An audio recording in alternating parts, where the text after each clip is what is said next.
Welcome to Sleepless History, where we explore the past in a calm, methodical way designed to ease your mind and help you drift into peaceful sleep.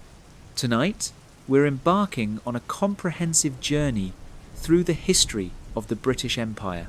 Over the next few hours, we'll explore the formation of this island nation, the lives of ordinary people through the centuries, the monarchs who ruled them, and the art, science, and culture that emerged from these lands. Let yourself relax. There's no need to remember every detail. Just let the story wash over you as we travel back through time, beginning with the earliest inhabitants of the British Isles and moving forward through 2,000 years of history.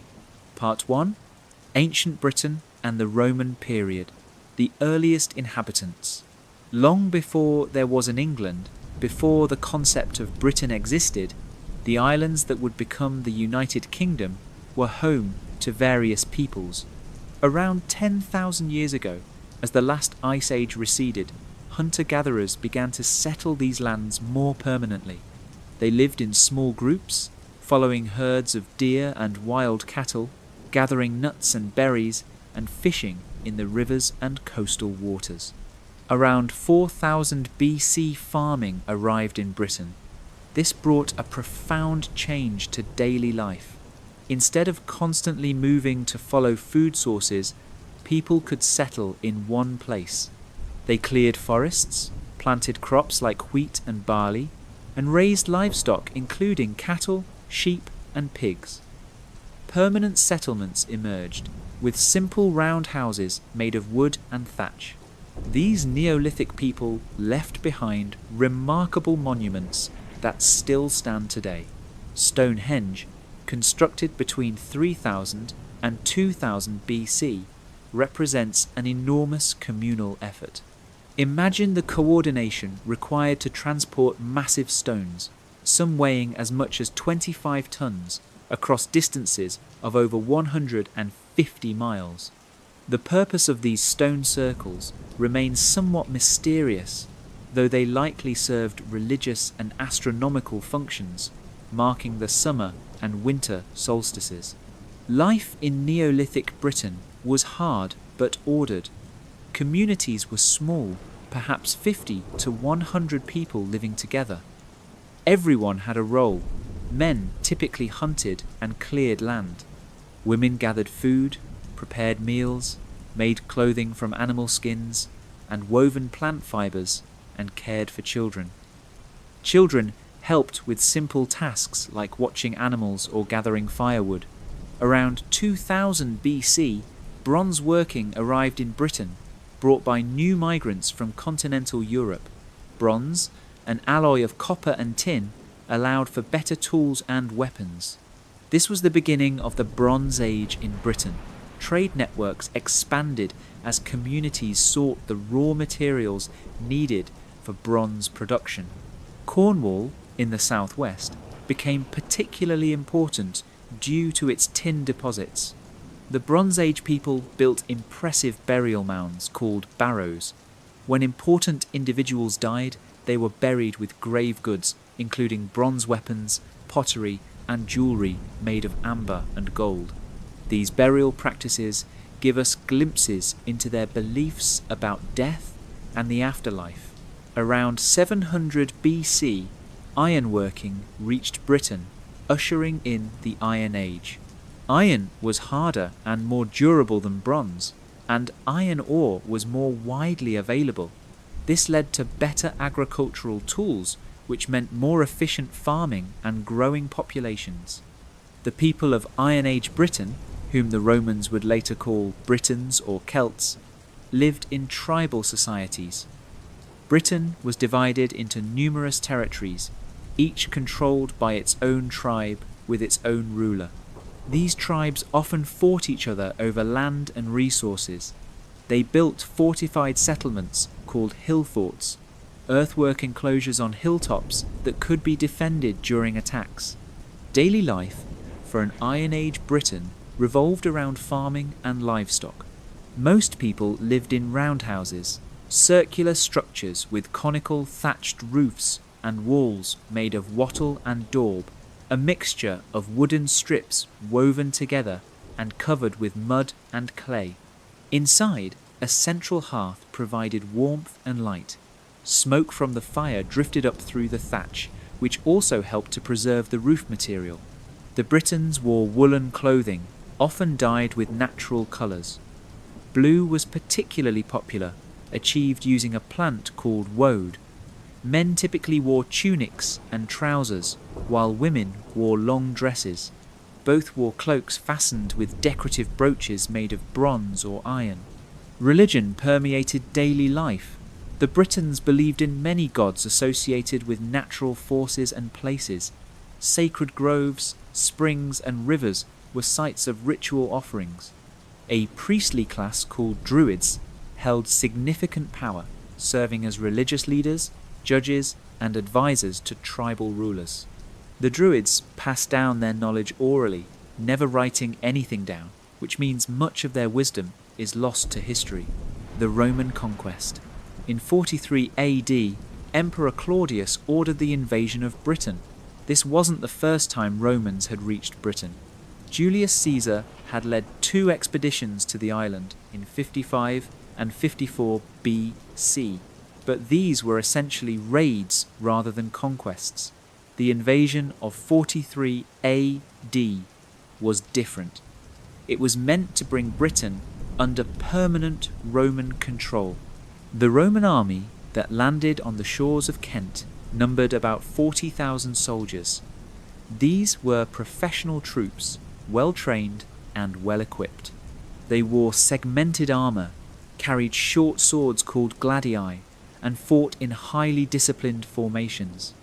Against them stood various British tribes with warriors who fought with less organisation but great courage. The conquest took decades. Some tribes submitted quickly, becoming client kingdoms that maintained nominal independence while acknowledging Roman authority. Others resisted fiercely. The most famous resistance leader was Boudicca, queen of the Iceni tribe in what is now East Anglia. In 60 or 61 AD, after her husband died and Roman officials mistreated her and her daughters, Boudicca led a massive revolt. Her forces destroyed Camulodunum, modern Colchester, then Londinium, modern London, and Verulamium, modern Street Albans. According to Roman historians, around 70,000 to 80,000 Romans and Britons who had sided with Rome were killed. Eventually, a Roman army defeated Boudicca's forces in battle. Rather than face capture, Boudicca took her own life. The Romans never conquered all of Britain. The northern region, Caledonia, roughly corresponding to modern Scotland, remained outside Roman control despite multiple military campaigns. In 122 AD, Emperor Hadrian ordered the construction of a massive wall across northern Britain from coast to coast. Hadrian's Wall, as it became known, stretched 73 miles and stood about 15 to 20 feet high. It served as a defensive barrier and a customs post, controlling movement between Roman Britain and the unconquered territories beyond. Life in Roman Britain. Roman rule transformed life in Britain. The Romans were builders. They constructed a network of roads that crisscrossed the province, connecting settlements and military forts. These roads were engineering marvels, built in layers with drainage ditches on either side.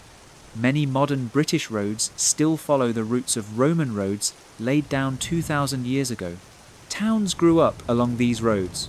The Romans introduced urbanization on a scale Britain had never seen. Towns had forums, public squares where people gathered for commerce and socializing. They had basilicas, large public buildings used for administration and law courts. They had temples dedicated to Roman gods, though local British deities were often incorporated into Roman religious practices in a process called syncretism. Perhaps the most distinctively Roman buildings were the bathhouses. Romans loved bathing. It was both a hygienic practice and a social activity. A typical Roman bath complex included multiple rooms. Bathers would start in the apoditerium, a changing room. Then they might exercise in the palaestra, an open courtyard. Next came the bathing sequence itself: the caldarium, a hot room with a hot bath, the tepidarium, a warm room, and the frigidarium, a cold room with a cold bath. The floors and walls were heated by a hypocaust system, where hot air from a furnace circulated through spaces beneath the floor and inside the walls. Bath was one of the most impressive Roman towns in Britain, named Aquae Sulis by the Romans. It grew around natural hot springs that the Romans developed into an elaborate bathing and temple complex. Visiting the baths wasn't just about getting clean. People went to relax, to meet friends, to conduct business, and to worship. At Aquae Sulis, the baths were associated with the goddess Sulis Minerva, a combination of a local British deity and the Roman goddess Minerva. Villas appeared across the countryside. These were large, comfortable country houses, often the centres of agricultural estates. The wealthiest featured sophisticated amenities including hypocaust heating, mosaic floors depicting mythological scenes or geometric patterns, and painted walls. Some had formal gardens and bath suites. Most Britons, however, didn't live in villas. The majority of the population continued to work the land, living in rural settlements that weren't dramatically different from pre-Roman times. But even for farmers, Roman rule brought changes. They paid taxes, usually in the form of grain. They used Roman pottery and other manufactured goods. Some learned to speak Latin, though most probably continued to speak British Celtic languages in daily life. The Roman army maintained a significant presence throughout the occupation. Legionary fortresses housed full legions, units of about 5,000 to 6,000 men. Smaller forts dotted the landscape, especially along the frontiers. Soldiers came from across the Roman Empire. A Briton might encounter troops from Syria, North Africa, Spain, or the Balkans. When soldiers retired after 20 to 25 years of service, many settled near their forts, marrying local women and starting families. This mixing of peoples added to Britain's cultural diversity. Christianity reached Britain during the Roman period, probably in the 2nd or 3rd century AD. At first, it was a minority religion, sometimes persecuted. But in 313 AD, Emperor Constantine issued the Edict of Milan, granting religious tolerance to Christians throughout the empire. Christianity began to spread more openly. Churches were built, though many Britons continued to worship traditional gods. The economy of Roman Britain was more complex than in earlier periods. Specialized craftspeople produced goods for trade. Potters in certain regions made distinctive pottery that was traded widely. Mining expanded, particularly for lead and silver in the Mendip Hills. The lead was often used for plumbing and roofing, while silver was extracted from the lead ore. Britain also exported grain, hunting dogs, and slaves. Trade connected Britain to the wider Roman world. Amphorae, large ceramic containers used for transporting wine and olive oil, have been found at Roman sites across Britain, indicating that people were consuming Mediterranean products. Glass vessels, some very fine, were imported from Gaul and the Rhineland. Samian pottery, a distinctive red glossy tableware made in Gaul, was extremely popular. The end of Roman Britain. By the 4th century AD, the Roman Empire faced increasing pressures. Barbarian tribes pressed against the frontiers. Economic troubles and political instability weakened imperial authority. Britain, far from the Mediterranean heartland of the empire, became harder to defend and less of a priority. Raids by Picts from Caledonia, Scots from Ireland, and Saxons from across the North Sea became more frequent. The Roman military garrison in Britain declined as troops were withdrawn to defend other parts of the empire. In 410 AD, Emperor Honorius sent a rescript to the cities of Britain, telling them to look to their own defence. This is often cited as the end of Roman Britain, though the process of withdrawal was gradual rather than sudden. Roman troops didn't all leave overnight. Trade and contact with the continent continued for a time, but imperial administration collapsed. The early 5th century in Britain is one of the most obscure periods in the island's history. Written sources are scarce. Archaeological evidence shows disruption. Towns declined. The monetary economy broke down. People stopped using Roman pottery and instead made or used cruder local wares. Villa life ended. The sophisticated lifestyle of Roman Britain faded away. Without Roman organisation and the protection of the Roman military, Britain fragmented. Local strongmen, some possibly descended from Roman officials or military commanders, carved out small territories. British kingdoms emerged in various regions. Life became more localised, more insecure. This was the beginning of what would later be called the Dark Ages, though that term oversimplifies a complex period. Part 2. The Anglo-Saxon Period. The Anglo-Saxon settlement. During the 5th and 6th centuries, new peoples arrived in Britain from across the North Sea. These were Germanic tribes, Angles, Saxons and Jutes, primarily from what is now Denmark, northern Germany and the Netherlands. They came initially as raiders, then as settlers. The traditional story, preserved in later chronicles, tells of a British king named Vortigern who invited Saxon mercenaries to Britain to help defend against Pictish raids. The Saxons, led by brothers named Hengist and Horsa, arrived around 449 AD. But after defeating the Picts, they turned against their British employers and began conquering land for themselves. The reality was probably more complex and gradual. Some Anglo-Saxons may have served in the Roman army and stayed after the Roman withdrawal. Others came as migrants seeking new land. Still, others were raiders who eventually settled in the territories they plundered. The process took generations. What's clear is that by 600 AD, Anglo-Saxons controlled much of what is now England. British Celtic culture retreated to the west and north, to Wales, Cornwall, Cumbria and southern Scotland. The eastern and southern parts of Britain became England, literally the land of the Angles. The Anglo-Saxons brought their own language, Old English, which was Germanic and quite different from the Celtic languages spoken by the Britons. They also brought their own pagan religion, worshipping gods like Woden, Thunor and Ti, from whom we get the days of the week, Wednesday, Thursday and Tuesday. England didn't exist as a unified kingdom at this time.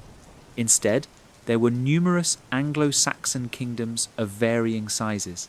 By the 7th century, 7 major kingdoms had emerged: Northumbria in the north, Mercia in the Midlands, East Anglia in the east, Essex, Kent, Sussex and Wessex in the south. This period is sometimes called the Heptarchy, meaning rule by 7, though there were also smaller kingdoms and the boundaries were constantly shifting as kings fought each other for supremacy. Life for an ordinary Anglo-Saxon was centered on farming. Society was hierarchical. At the bottom were slaves, people who had no freedom and were owned as property. Above them were ceorls, free peasants who worked their own land but owed obligations to a lord. Then came thengs, aristocratic warriors who held larger estates. At the top were kings and their families. Most people lived in small villages. Houses were typically timber-framed buildings with thatched roofs. The most common design was a long hall, a rectangular structure where a family lived, worked, ate and slept, often sharing the space with animals during winter. The hall had a central hearth for cooking and warmth. Smoke escaped through a hole in the roof or simply filtered out through the thatch. Villages were often centred on the hall of a local lord. Farmers owed their lord labour service, working his land for a certain number of days each year. They also paid rent, usually in the form of agricultural produce. In return, the lord provided protection and justice. Agriculture was the foundation of life. The main crops were wheat, barley, oats and rye. Farmers used heavy ploughs pulled by teams of oxen. They practiced a rotation system where fields were divided and crops rotated to maintain soil fertility. Livestock included cattle, sheep, pigs and goats. Cattle were valuable not just for meat and milk, but as plough animals. Sheep provided wool, which women spun and wove into cloth. Women's work was crucial to household survival. They cooked, made and repaired clothing, tended gardens, preserved food for winter, brewed ale and cared for children. Ale, a fermented drink made from barley, was a staple of the Anglo-Saxon diet since water was often unsafe to drink. The conversion to Christianity. One of the most important events in Anglo-Saxon history was the conversion to Christianity. This happened in two main waves, from the south and from the north. In 597 AD, Pope Gregory the Great sent a mission to England, led by a monk named Augustine. Augustine and his companions landed in Kent, whose king, Ethelbert, had a Christian wife, a Frankish princess named Bertha. Ethelbert allowed the missionaries to preach and eventually converted himself. Augustine became the first Archbishop of Canterbury, and Canterbury became the centre of the English Church. From Kent, Christianity spread to other southern kingdoms. Meanwhile, in the north, Christianity arrived from a different direction. Irish monks, trained in the Celtic Christian tradition, established monasteries in northern England. The most famous was Lindisfarne, founded in 634 AD by an Irish monk named Aidan on a tidal island off the Northumbrian coast. There were differences between the Roman form of Christianity brought by Augustine and the Celtic form practiced by the Irish monks. They calculated the date of Easter differently and had different monastic practices. These differences came to a head at the Synod of Whitby in 664 AD. King Oswiu of Northumbria decided in favour of Roman practices, bringing the English Church into closer alignment with continental Christianity. The conversion to Christianity transformed Anglo-Saxon culture. Churches and monasteries were built across the land. These weren't just places of worship, but also centres of learning. Monasteries had libraries and scriptoria where monks copied manuscripts. Most literacy in this period was concentrated in the church. Monks and nuns lived according to rules that structured every aspect of their day. The rule of St. Benedict, which became the most common in Anglo-Saxon England, prescribed 8 services of prayer throughout the day and night, starting with matins in the early morning. Between services, monks worked, studied scripture, and copied manuscripts. Life was simple, focused on prayer and labour. Monks slept in dormitories, ate simple meals in silence while listening to religious readings, and owned no personal property. Monasteries also served social functions. They ran schools for boys training for the priesthood, though some laymen also received education there. They provided hospitality to travellers. They cared for the poor and sick. Some monasteries became wealthy through gifts of land from kings and nobles who believed that supporting the church would help them in the afterlife. Christianity also brought new art forms to England. Before conversion, Anglo-Saxon art was primarily decorative, featuring intricate patterns and stylized animals on jewelry, weapons, and other objects. Christian art introduced figurative representations and new subjects. Gospel books were illuminated with elaborate, decorated pages. The Lindisfarne Gospels, created around 715 to 720 AD, are a stunning example, featuring intricate, interlaced patterns influenced by both Celtic and Anglo-Saxon artistic traditions, learning and literature. Despite the common label of Dark Ages, Anglo-Saxon England produced remarkable intellectual achievements. The Venerable Bede, a monk at the monastery of Jarrow in Northumbria, wrote his Ecclesiastical History of the English People in 731 AD. This work is our primary source for early English history and demonstrates Bede's impressive learning. He knew Latin and Greek, studied biblical texts, wrote on science and timekeeping, and synthesized information from various sources into a coherent narrative. Bede's monastery was part of a double foundation with Monkwearmouth, together known as Monkwearmouth Jarrow.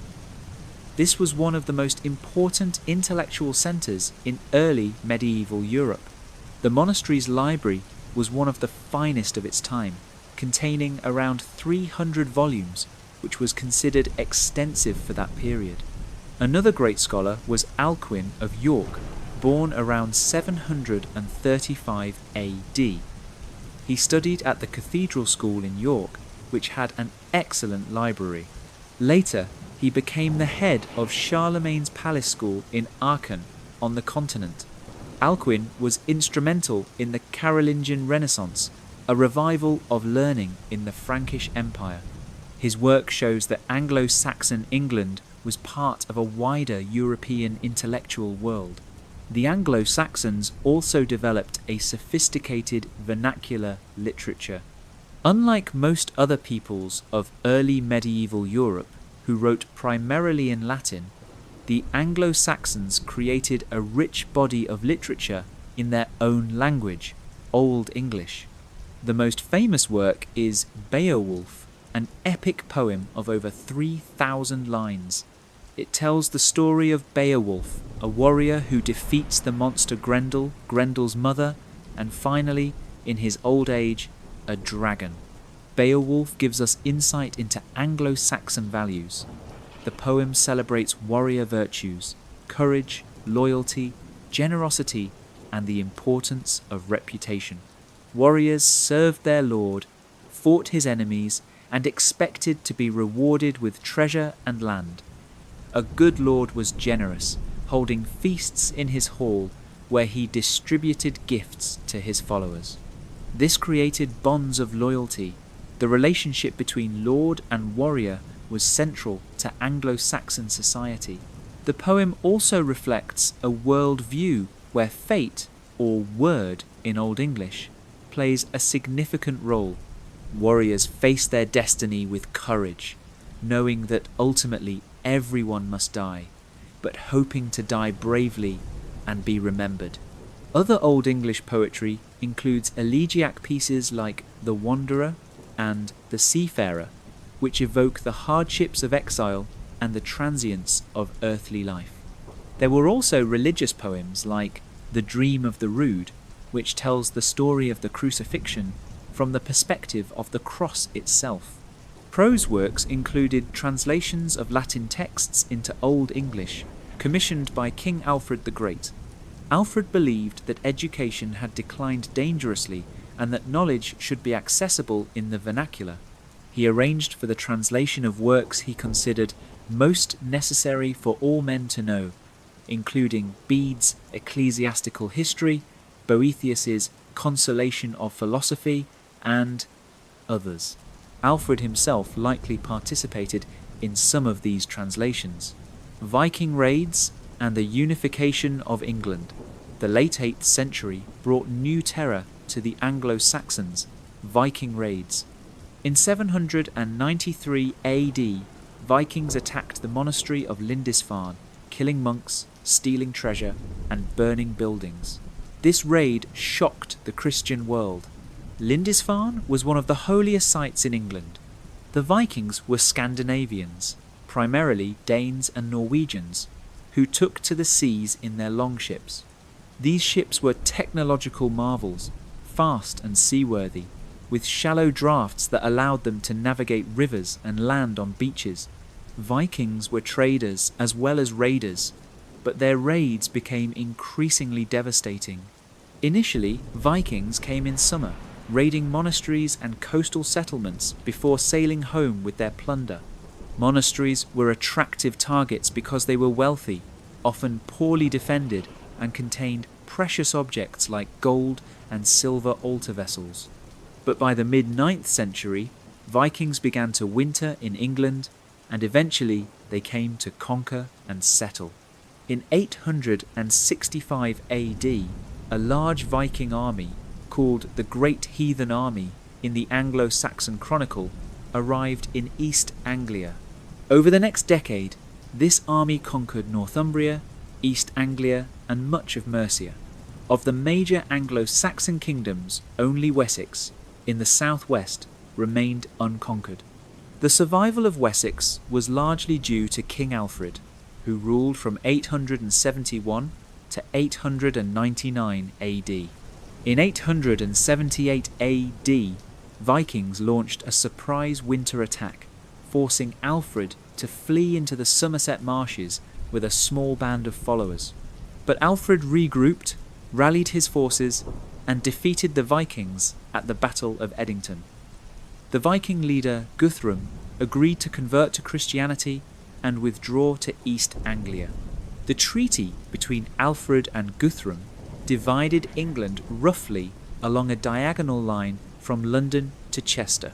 The area north and east of this line came under Viking control and became known as the Danelaw, where Danish law and customs prevailed. The southwest remained Anglo-Saxon. Alfred spent the rest of his reign strengthening Wessex. He built a network of fortified towns called burhs, strategically placed so that no one in Wessex was more than 20 miles from a refuge. He reorganized the army, ensuring that a portion was always in service. He also built a navy, recognizing that controlling the seas was important for defense against Vikings who attacked by ship. Alfred's successors, his son Edward the Elder and grandson Athelstan, gradually reconquered the Danelaw. In 927 AD, Athelstan conquered the Viking kingdom of York in Northumbria. He is often considered the first king of a unified England.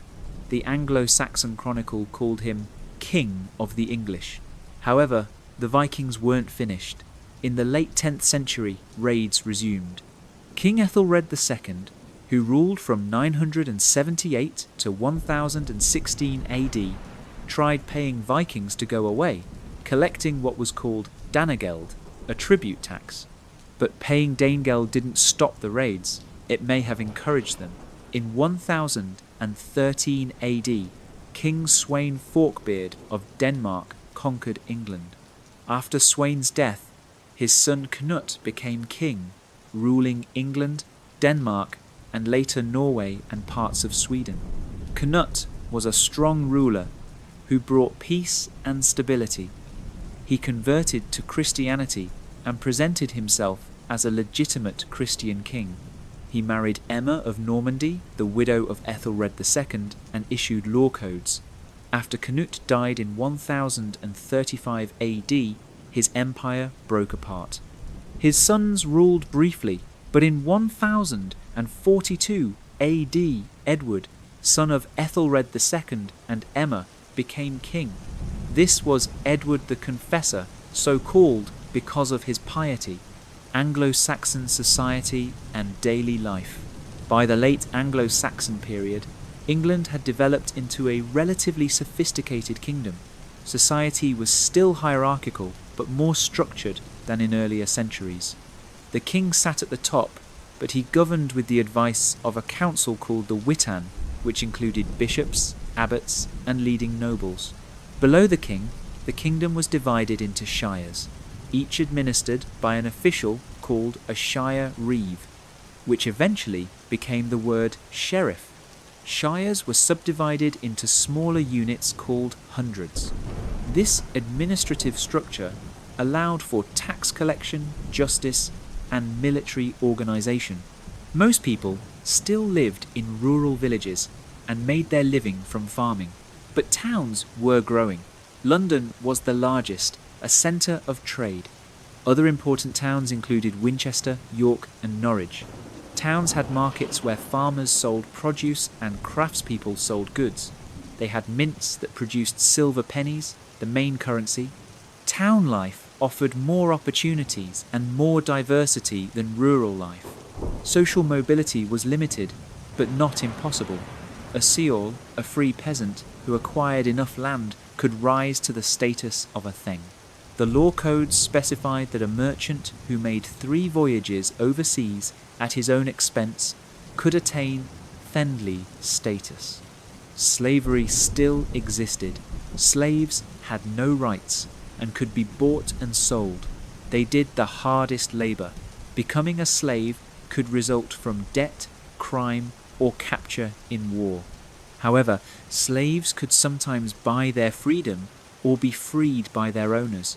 The church played a central role in daily life. Parishes covered the countryside, each with its own church and priest. People were required to pay tithes, 1/10 of their produce, to support the church. The church calendar structured the year with its cycle of holy days and feast days.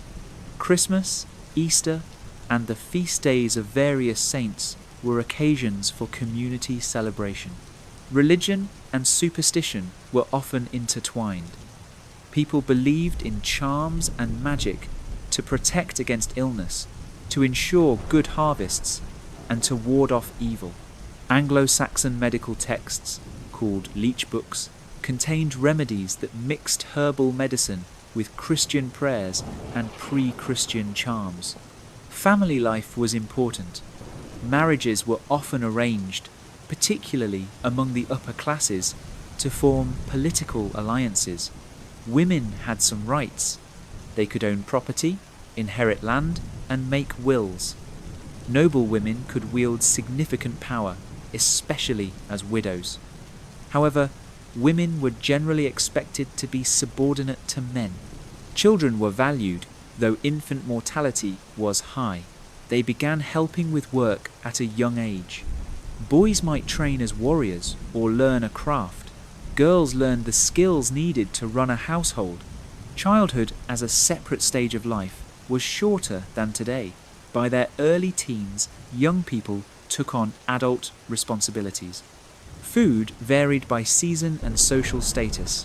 The wealthy ate better and had more variety.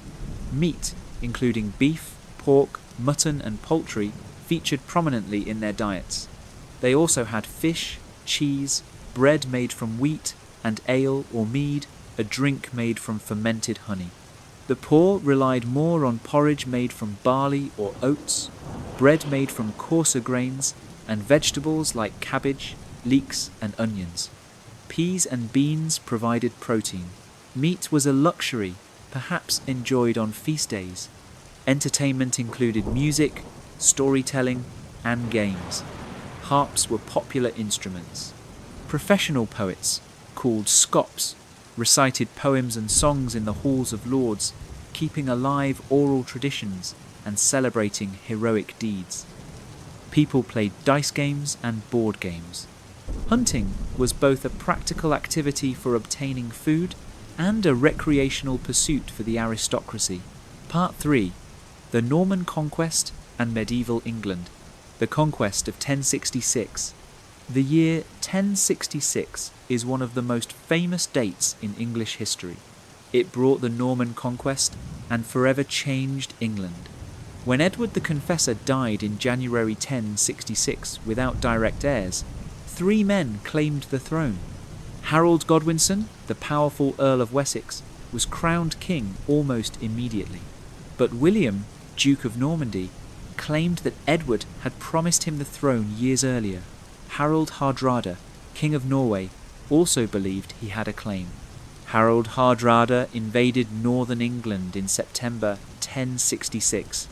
Harold Godwinson marched north with his army and defeated the Norwegians at the Battle of Stamford Bridge on September 25th. It was a decisive victory. but it left Harold and his army in the north exhausted. Just days later, news arrived that William of Normandy had landed on the south coast. Harold force-marched his army south, covering over 200 miles in days. On October 14th, 1066, the two armies met near Hastings. The Battle of Hastings lasted most of the day. Harold's Anglo-Saxon army fought on foot in a shield wall, a tight formation where warriors stood shoulder to shoulder with their shields overlapping.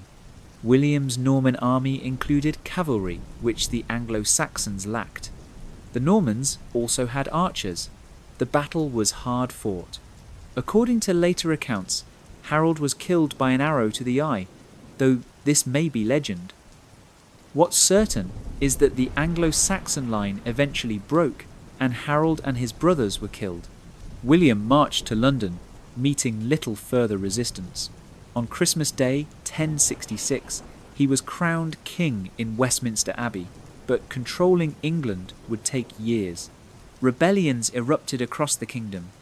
William responded with brutal force. In the north, where resistance was particularly fierce, he implemented a campaign called the Harrying of the North in 1069 to 1070, systematically destroying villages, crops, and livestock. Thousands died from violence or the famine that followed. By 1072, William had conquered England. Though pockets of resistance persisted, he rewarded his Norman followers with English lands, dispossessing the Anglo-Saxon nobility. By the time of William's death in 1087, almost all major landholders in England were Norman or foreign. Life under Norman rule. The Norman conquest created a sharp division between conquerors and conquered.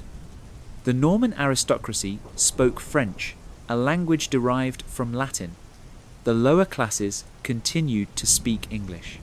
This linguistic divide reinforced social hierarchy.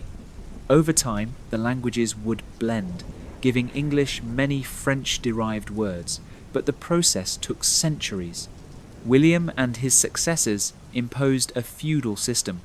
In theory, all land belonged to the king. The king granted large estates to his most important followers, the barons or tenants-in-chief, in exchange for military service.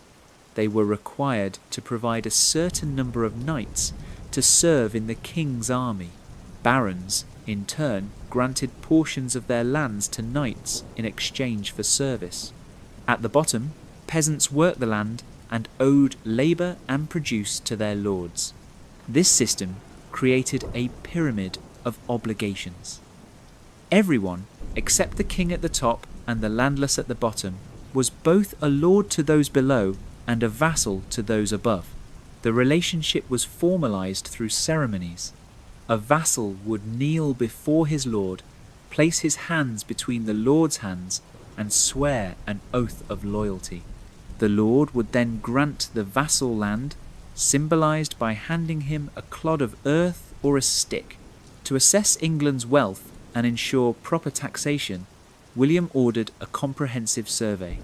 Officials travelled throughout the kingdom, recording who held what land, how much it was worth, how many people lived there, how many plough teams they had, and more. The results were compiled in the Domesday Book in 1086. It's an extraordinary historical document, providing a detailed snapshot of England 20 years after the conquest. The Domesday Book reveals an agricultural society. About 90% of the population worked in farming. Villages typically had between 5 and 30 households. Larger settlements might have 50 or more. The survey recorded over 13,000 settlements. Castles became a defining feature of the Norman landscape. The Normans were castle builders. Initially, they constructed motte and bailey castles, which could be built quickly. A motte was a raised earthwork mound topped with a wooden tower or keep. A bailey was an enclosed courtyard at the base of the motte, protected by a wooden palisade and a ditch. Later, the Normans rebuilt many castles in stone. The Tower of London, begun in the 1070s, is the most famous example. Its massive stone keep, the White Tower, symbolized Norman power. Castles served multiple purposes. They were military strongpoints, residences for lords and their households, and administrative centres. They dominated the surrounding countryside, both physically and symbolically. The church also saw Norman influence. William replaced English bishops and abbots with Norman appointees. Monasteries were reformed according to continental practices. New monasteries were founded. The Normans rebuilt churches in the Romanesque style, characterized by thick walls, round arches, and massive pillars. Durham Cathedral, begun in 1093, is a magnificent example of Norman Romanesque architecture. For ordinary people, daily life continued much as before the Conquest, though with new lords. They still farmed, raised animals, and paid rents and taxes. If anything, their burdens increased as the new Norman lords sought to maximize revenue from their estates. Serfs, or villeins as they were called in England, were bound to the land. They couldn't leave without their lord's permission. They worked several days a week on their lord's land, called the demesne, and paid various fees and dues. When a serf died, his lord claimed the best animal as a death duty. When a daughter married, the family paid a fine. To grind grain, use the mill, or bake in the oven, peasants used facilities owned by the lord and paid fees. Despite these burdens, village life had its own rhythms and small joys. Communities were tight-knit. Villagers helped each other during harvest, celebrated together at festivals, and supported each other in times of trouble. The church calendar provided regular breaks from labour with holy days, many of which were holidays. The anarchy and the rise of the Plantagenets. William the Conqueror's son, William II, known as William Rufus because of his red hair, succeeded his father in 1087.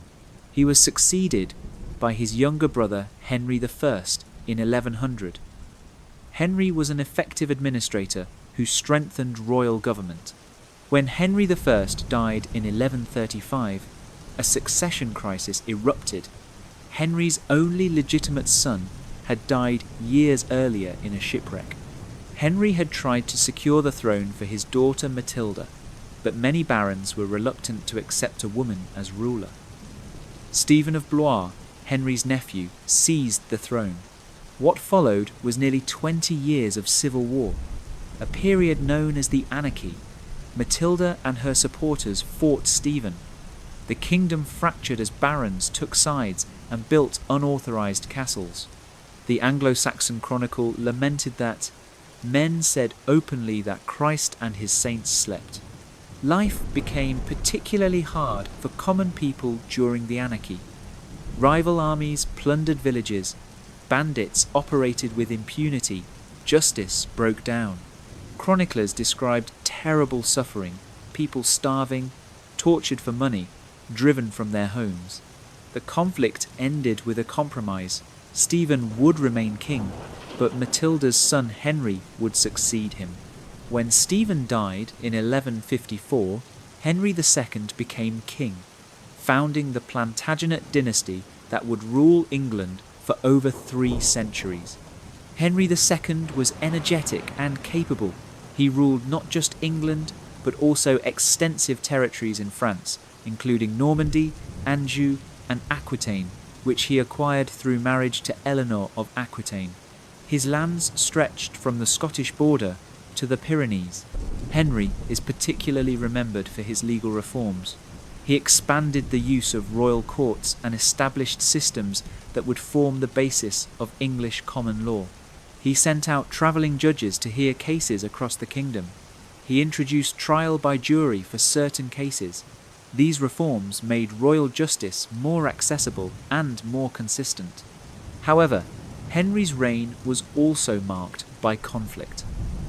His most famous dispute was with Thomas Becket, his former friend whom he had appointed Archbishop of Canterbury. They clashed over the relationship between church and royal authority. In 1170, 4 knights, believing they were acting on Henry's wishes, murdered Becket in Canterbury Cathedral. The killing shocked Europe. Becket was quickly declared a martyr and later canonised. His shrine at Canterbury became one of the most important pilgrimage sites in England. Henry also faced rebellions from his own sons, encouraged by their mother Eleanor. The family dynamics of the Plantagenets were notoriously dysfunctional. When Henry died in 1189, he was succeeded by his son Richard I, known as Richard the Lionheart. Richard spent little time in England during his 10-year reign. He was consumed with crusading and wars in France. He participated in the Third Crusade, fighting against Saladin for control of Jerusalem. On his way home, Richard was captured and held for ransom. England had to raise an enormous sum, 100,000 marks, to secure his release. The tax burden was heavy. When Richard died in 1199 from an infected arrow wound, his brother John became king. John's reign was troubled. He lost most of the French territories, earning him the nickname John Lackland. He quarrelled with Pope Innocent III and was excommunicated. Most significantly, his arbitrary rule and heavy taxation provoked his barons to rebel. In 1215, the barons forced John to accept Magna Carta, the Great Charter. This document limited royal power and established that even the king was subject to law. It guaranteed certain rights, including that free men couldn't be imprisoned or punished except by lawful judgment of their peers or by the law of the land. While Magna Carta primarily protected baronial interests, it became a foundational document for ideas of limited government and rule of law, 13th century life and culture. The 13th century saw England's population grow to perhaps 5 to 6 million people. Most still lived in villages, but towns were expanding. London's population may have reached 40,000 to 50,000, making it by far the largest city. Towns had a different character from villages. They were centres of trade and craft production. Merchants imported wine from France, spices from the East, and luxury goods for the wealthy. Craftspeople were organised into guilds, associations that regulated their trades. There were guilds for weavers, shoemakers, goldsmiths, butchers, and dozens of other occupations. Guilds controlled who could practice a trade, maintained quality standards, and provided mutual support for members. To become a craftsperson, a boy typically served as an apprentice for 7 years, living with a master and learning the trade. After completing his apprenticeship, he became a journeyman working for wages. If he could demonstrate his skill and had the capital, he might eventually become a master himself. Towns had their own governance. Many received royal charters granting them certain rights and freedoms. They elected their own officials, held their own courts, and paid taxes directly to the king rather than through a lord. Townspeople took pride in their urban identity and their freedoms. Markets and fairs brought the countryside and town together. Weekly markets allowed villagers to sell, produce, and buy manufactured goods. Annual fairs, which could last for days or weeks, attracted merchants from across Europe. The Street Giles Fair in Winchester and Starbridge Fair near Cambridge were famous. Architecture flourished in the 13th century. The Gothic style replaced Romanesque. Gothic architecture featured pointed arches, ribbed vaults, and flying buttresses that allowed for thinner walls and larger windows. Light streamed through stained glass windows depicting biblical scenes. The aim was to create spaces that lifted the spirit toward heaven. Canterbury Cathedral was rebuilt in the Gothic style after a fire in 1174. Salisbury Cathedral, built between 1220 and 1258, is a pure example of early English Gothic. Westminster Abbey was rebuilt by Henry III starting in 1245, inspired by French Gothic cathedrals. These great churches took decades to build and required enormous resources. Stone had to be quarried and transported. Skilled masons, carpenters, glaziers, and other craftsmen worked for years. The result was awe-inspiring. For people who lived in small, dark houses, entering a great cathedral was like entering another world. Universities emerged in this period. Oxford University developed from a gathering of scholars in the late 12th century. Cambridge was founded by scholars who left Oxford after a dispute in 1209. Students, typically in their teens, studied the liberal arts, grammar, rhetoric, logic, arithmetic, geometry, music, and astronomy. Those who continued studied theology, law, or medicine. University education was in Latin. Students lived simply, often sharing rooms in halls or lodges. The life was Spartan, but intellectually stimulating. Edward I and the Conquest of Wales. Edward I, who ruled from 1272 to 1307, was one of medieval England's most formidable kings. He was a skilled military leader, a legislator, and a state builder.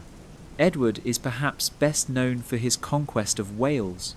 Wales had remained independent through the centuries, divided among various Welsh princes. Llywelyn ap Gruffydd, Prince of Gwynedd, styled himself Prince of Wales and resisted English overlordship. Edward launched a series of campaigns beginning in 1277. He used overwhelming force, bringing large armies and fleets to attack from multiple directions.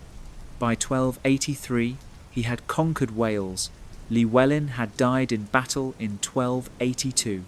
To secure his conquest, Edward built a series of massive stone castles across North Wales. Caernarfon, Conwy, Harlech, and Beaumaris are among the most impressive.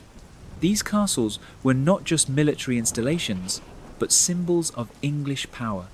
They employed the latest military architecture, with concentric walls, multiple towers, and sophisticated defences. Building them required enormous resources and labour. Thousands of workers, including skilled masons brought from England, laboured on these projects. Edward also attempted to conquer Scotland, but this proved more difficult. When the Scottish succession was disputed, Edward was asked to arbitrate. He chose John Balliol as king, but treated him as a vassal. When Balliol rebelled, Edward invaded Scotland in 1296, defeating the Scots and seizing the Stone of Scone, on which Scottish kings were crowned. However, resistance continued under leaders like William Wallace and later Robert the Bruce. Edward campaigned repeatedly in Scotland, but never fully conquered it. He died in 1307 while marching north for another campaign. His son, Edward II, lacked his father's abilities. The 14th century, war, plague, and social change. The 14th century was a time of crisis and transformation. It began with famine and ended with profound social changes. The Great Famine struck from 1315 to 1322. Cold, wet weather caused repeated harvest failures. Grain prices soared. People starved. Chronicles record desperate scenes, people eating dogs, cats, and even, in some cases, their own children. Perhaps 10 to 15% of the population died. Those who survived were weakened, more vulnerable to disease. Edward II's reign was troubled. He was decisively defeated by Robert the Bruce at the Battle of Bannockburn in 1314, a humiliating loss that secured Scottish independence. Edward faced opposition from his barons and eventually was deposed by his wife Isabella and her lover Roger Mortimer. He was murdered in 1327. His son became Edward III at age 14. Edward III proved more capable. He reigned for 50 years, from 1327 to 1377. his reign is famous for the beginning of the 100 Years' War with France. The conflict began in 1337, rooted in disputes over territory and Edward's claim to the French throne through his mother. The war would actually last, on and off, for 116 years, finally ending in 1453. Early in the war, England won spectacular victories. At Crécy in 1346, English longbowmen decimated French cavalry. The longbow, made of yew wood and standing as tall as a man, could shoot arrows that could pierce armour at long range. English archers trained from childhood, developing the strength needed to draw the powerful bows. 10 years later, at Poitiers in 1356, the English again defeated the French and captured their king John II. The Treaty of Bretigny in 1360 granted England extensive territories in France, but the greatest catastrophe of the 14th century was yet to come, the Black Death. The Black Death. In 1348, a plague reached England. It had spread from Central Asia along trade routes, devastating the Middle East and Europe. It arrived in England through ports in the southwest. The disease was bubonic plague, though there may have been pneumonic and septicemic forms as well. Victims developed swellings called buboes in their lymph nodes, particularly in the groin, armpit, or neck. They suffered fever, chills, and pain. Many died within days. The mortality rate was terrifyingly high, around 50% or more for those infected. The plague spread rapidly. By the end of 1349, it had swept through the entire country. Perhaps 1/3 to 1/2 of England's population died. Some villages were completely wiped out. Others lost so many people they were abandoned. Fields went uncultivated. Workshops closed. Society teetered. Contemporaries were understandably terrified. They didn't understand what caused the disease. Some blamed it on bad air or unfavourable astrological configurations. Many saw it as divine punishment for sin. Religious extremists, called flagellants, travelled in groups, whipping themselves as penance, hoping to appease God's wrath. The plague returned multiple times over the following decades. Each outbreak killed more people, though none was as devastating as the first. The massive death toll had profound economic and social effects. Labour became scarce. Surviving peasants could demand higher wages or better terms from their lords. Land that had been valuable became worthless without enough people to farm it. The economy contracted, then slowly reorganised. Lords tried to maintain the old order. Parliament passed the Statute of Labourers in 1351, attempting to fix wages at pre-plague levels and prevent workers from moving in search of better conditions. But economic forces were stronger than laws. Wages rose. Serfdom began to weaken. The plague also affected culture and mentality. Art and literature became preoccupied with death. The danse macabre, images of skeletons dancing with people of all social classes, reminded viewers that death came for everyone, rich and poor alike. The peasants' revolt. Tensions built through the 1370s. Edward III grew old and ineffective. His grandson Richard II became king in 1377 at age 10. The war with France went badly. Taxes increased to pay for military campaigns. In 1380, Parliament imposed a poll tax, a flat tax on every person over age 15. This was deeply unpopular, especially with the poor, for whom it was a heavy burden. In 1381, unrest exploded into open revolt. The Peasants' Revolt, though it involved not just peasants but also artisans, minor clergy, and even some gentry, began in Essex and Kent. The immediate trigger was resistance to tax collectors. but underlying causes included resentment at labour laws, serfdom, and social inequality. Rebels marched on London under leaders including Wat Tyler and a priest named John Ball. Ball preached radical messages. When Adam delved and Eve span, who was then the gentleman? He questioned the justification for social hierarchy. The rebels entered London, burned the palace of the king's uncle John of Gaunt, and killed the Archbishop of Canterbury and the royal treasurer. The young King Richard met the rebels at Mile End and agreed to their demands, including the abolition of serfdom. The next day, at another meeting at Smithfield, the situation turned violent. Wat Tyler was killed in a confused altercation. Richard bravely rode forward and persuaded the rebels to disperse, promising reforms. But once the revolt was suppressed, Richard reneged on his promises. Rebel leaders were hunted down and executed. The poll tax was abandoned, but the social order was restored, or so it seemed. In reality, change was inevitable. Over the following decades, serfdom gradually declined. The manorial system weakened. A more commercial economy emerged. Late medieval culture and religion. The late 14th and 15th centuries saw significant cultural developments.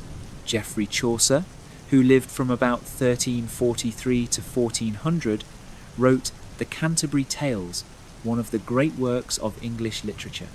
It tells the story of pilgrims travelling from London to Canterbury to visit Becket's shrine. The pilgrims represent a cross-section of society: a knight, a prioress, a merchant, a cook, a miller, a pardoner, and others.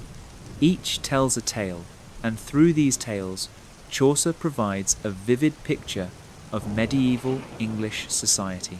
Importantly, Chaucer wrote in Middle English, not French or Latin. By this time, English had re-emerged as the dominant language of England, though it had been transformed by centuries of French influence. The English of Chaucer's time, Middle English, is recognizable to modern English speakers, but requires some effort to understand. Religion remained central to life, but the late medieval church faced criticism. Many felt it had become corrupt and too focused on wealth and power. Popes lived in luxury. Bishops held multiple offices and collected the income without performing the duties. Some clergy were poorly educated or morally lax. John Wycliffe, an Oxford theologian who died in 1384, criticised church corruption and certain doctrines. He argued that the Bible should be available in English so ordinary people could read it themselves. His followers, called Lollards, translated the Bible into English and spread his ideas. The church condemned Wycliffe as a heretic, and Lollards faced persecution, but the movement survived underground and influenced later Protestant reformers. Mysticism flourished. Julian of Norwich, an anchoress who lived enclosed in a cell attached to a church, wrote Revelations of Divine Love, based on visions she experienced during a severe illness. She emphasized God's love and used striking imagery, describing Jesus as a mother who nurtures and cares for humanity. Marjorie Kempe, a contemporary of Julian, dictated her autobiography, The Book of Marjorie Kempe, the first autobiography in English. She describes her spiritual experiences, her pilgrimages to Jerusalem and Rome, and her struggles to live a devout life while managing a large family and business. The Wars of the Roses. Richard II's reign ended badly.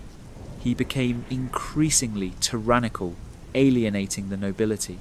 In 1399, while Richard was campaigning in Ireland, his cousin Henry Bolingbroke returned from exile, gathered support, and seized the throne. Richard was imprisoned and died in captivity, possibly murdered. Henry IV, the first Lancastrian king, ruled from 1399 to 1413. The legitimacy of the Lancastrian dynasty would be questioned. The Yorkists, descendants of Edward III through a different line, believed they had a better claim to the throne. This dispute would erupt into civil war in the mid-15th century. First, though, came the brief, glorious reign of Henry V, from 1413 to 1422. Henry renewed the 100 Years' War with vigour. In 1415, he won a stunning victory at Agincourt. His outnumbered English army, perhaps 8,000 men facing a French force of 20,000 to 30,000, routed the French. English longbowmen again proved decisive. Thousands of French knights died. Henry followed up his victory, conquering Normandy. By the Treaty of Troyes in 1420, he was recognised as heir to the French throne. He married Catherine of Valois, daughter of the French king. But Henry died suddenly in 1422, probably of dysentery, while campaigning in France. He was only 35. His son, who became Henry VI, was just 9 months old.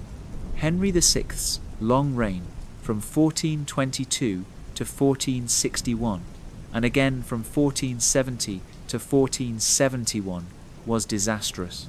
The English gradually lost their French territories. By 1453, only Calais remained. The king himself suffered from bouts of mental illness. Governance broke down. In 1455, civil war began. The Wars of the Roses, named after the symbols used by the two sides, the White Rose of York and the Red Rose of Lancaster, ravaged England for 30 years. Noble families took sides. Battles were fought. Kings were deposed and restored. The conflict was brutal. Nobles and knights who lost battles faced execution. Power shifted back and forth. Edward IV of York seized the throne in 1461. Henry VI was briefly restored in 1470, but then deposed again and murdered in 1471. Edward ruled until his death in 1483. When Edward IV died, his 12-year-old son briefly became Edward V, but the boy king's uncle, Richard Duke of Gloucester, seized power. Edward V and his younger brother disappeared, imprisoned in the Tower of London. They were never seen again, likely murdered on Richard's orders. This gave Richard III a black reputation that persists. Richard III's reign was short. In 1485, Henry Tudor, a Lancastrian claimant living in exile, landed in Wales and gathered support. At the Battle of Bosworth Field on August 22nd, 1485, Richard was defeated and killed. The crown, according to legend, was found in a thorn bush and placed on Henry's head on the battlefield. Henry VII's accession ended the Wars of the Roses. He married Elizabeth of York, uniting the two houses. The Tudor dynasty began. Life in the 15th century. Despite the wars and political instability at the top, life for most people continued. The wars involved relatively small armies and mostly affected the nobility directly. Peasants and townspeople were disrupted when armies passed through, but many villages never saw a soldier. The economy gradually recovered from the Black Death. By the mid-15th century, population was growing again, though it wouldn't reach pre-plague levels for another century. Agriculture remained the foundation, but changes were occurring. Some lords enclosed common lands, turning them from open fields used by villagers for grazing into private pastures for sheep. Wool was extremely profitable, and England's wool trade with Flanders and Italy was important to the economy. Towns continued to grow. London dominated, but provincial towns like Bristol, York, Norwich and Coventry also thrived. Merchants grew wealthy from trade. They built fine houses, endowed churches, and established guild halls. The cloth trade was particularly important. England exported raw wool, but also increasingly produced finished cloth. Weavers in towns and villages spun wool into thread and wove it into cloth. Dyers, fullers, and other workers finished the cloth. English cloth became known for its quality. Technology slowly improved. The printing press, invented by Johannes Gutenberg in Germany around 1440, reached England in 1476 when William Caxton set up a press at Westminster. Printing revolutionized the spread of information. Books, which had been rare and expensive when copied by hand, became more affordable and accessible. Caxton printed Chaucer's Canterbury Tales, Malory's Le Morte d'Arthur, and many other works. Education expanded. Grammar schools were founded in many towns. Boys learned Latin, the language of the church, law, and international scholarship. Girls' education was more limited, typically focused on domestic skills, though wealthy families might educate daughters in reading, music, and needlework. Popular culture included festivals, plays, and sports. Mystery plays, religious dramas performed by craft guilds, were popular in towns. The York Cycle, a series of plays depicting biblical history from creation to the Last Judgment, involved dozens of plays performed on wagons throughout the city. These productions were community events, drawing large crowds. Sports included archery, which men practiced regularly, wrestling, and various ball games. Blood sports like bear baiting and cockfighting were common entertainments, reflecting a society where violence and cruelty were accepted parts of life. Part 4. The Tudor Age. Henry VII and the New Dynasty. Henry VII, who ruled from 1485 to 1509, established the Tudor dynasty on shaky ground. He faced rebellions and pretenders claiming to be the disappeared princes. His response was cautious and calculating. He strengthened royal finances, accumulated wealth, and avoided expensive wars. He arranged marriages for his children to forge alliances. His eldest son Arthur married Catherine of Aragon, daughter of Ferdinand and Isabella of Spain. His daughter Margaret married James IV of Scotland. When Arthur died young in 1502, Henry arranged for Arthur's widow Catherine to marry his second son, Henry.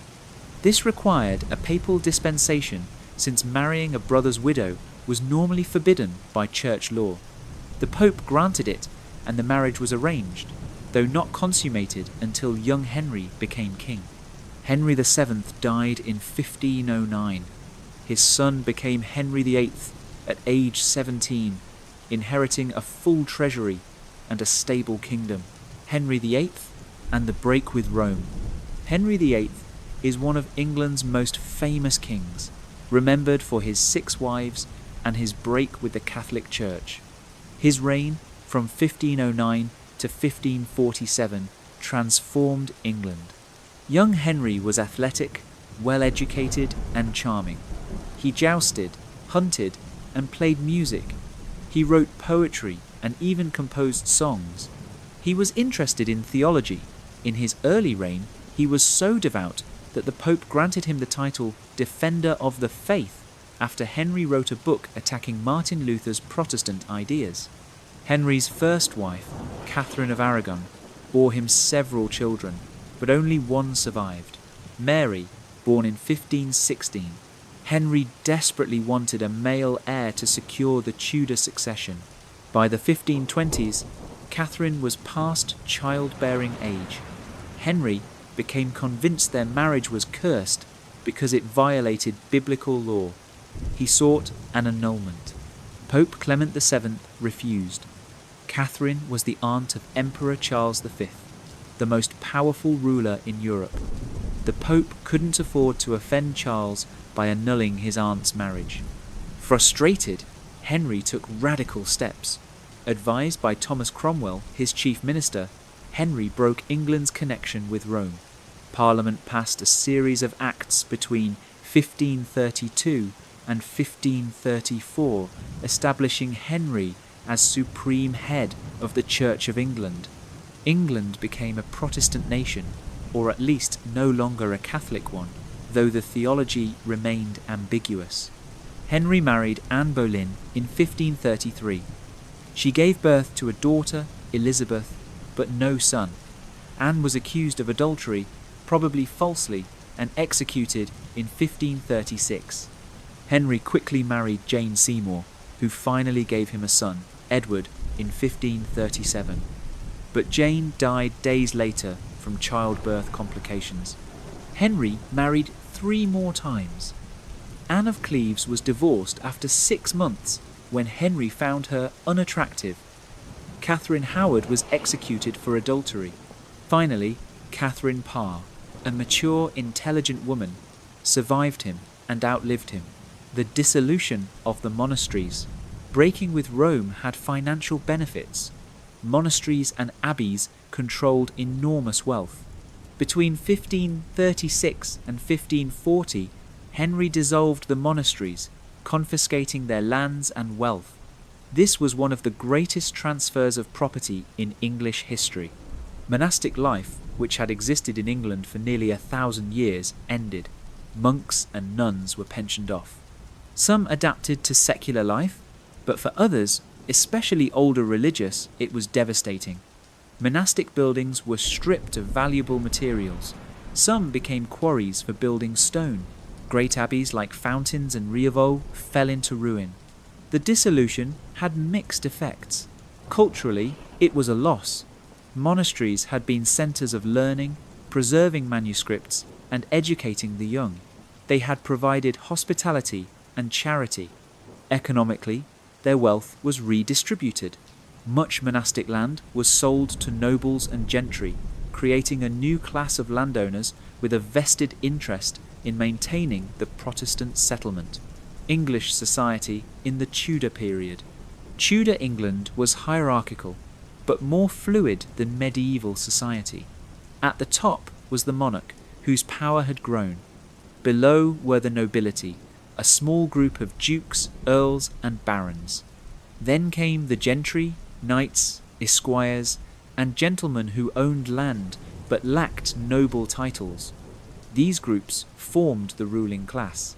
Below them was a broad middle group, yeoman farmers who owned their land, prosperous merchants, and skilled craftspeople. At the bottom were labourers, servants, and the poor. Social mobility increased. Wealthy merchants bought land and married into the gentry. Younger sons of gentry went into trade or the law.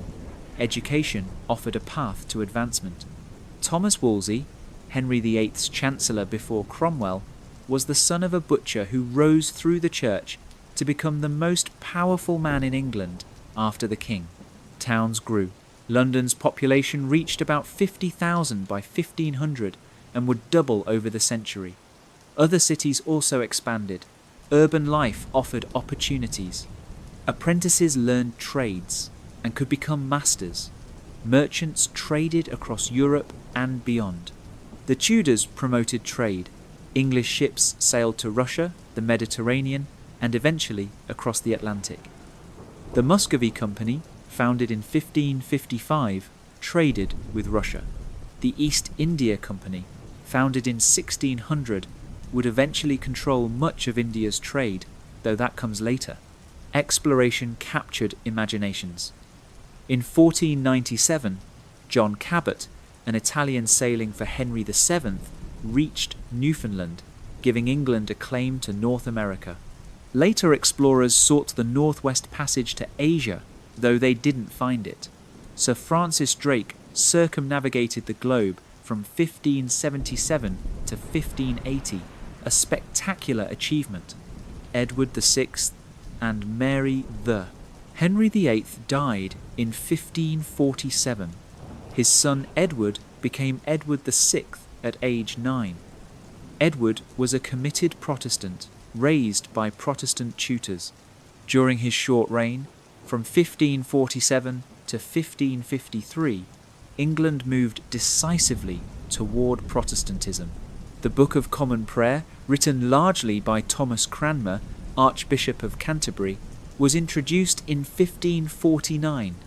It provided worship services in English rather than Latin. Churches were whitewashed, removing centuries of religious art considered idolatrous. Altars were replaced with simple communion tables. But Edward died at 15, probably from tuberculosis. The succession passed to his half-sister Mary, daughter of Catherine of Aragon. Mary I, who ruled from 1553 to 1558, was a devout Catholic. She set about reversing the Protestant reforms and restoring Catholicism.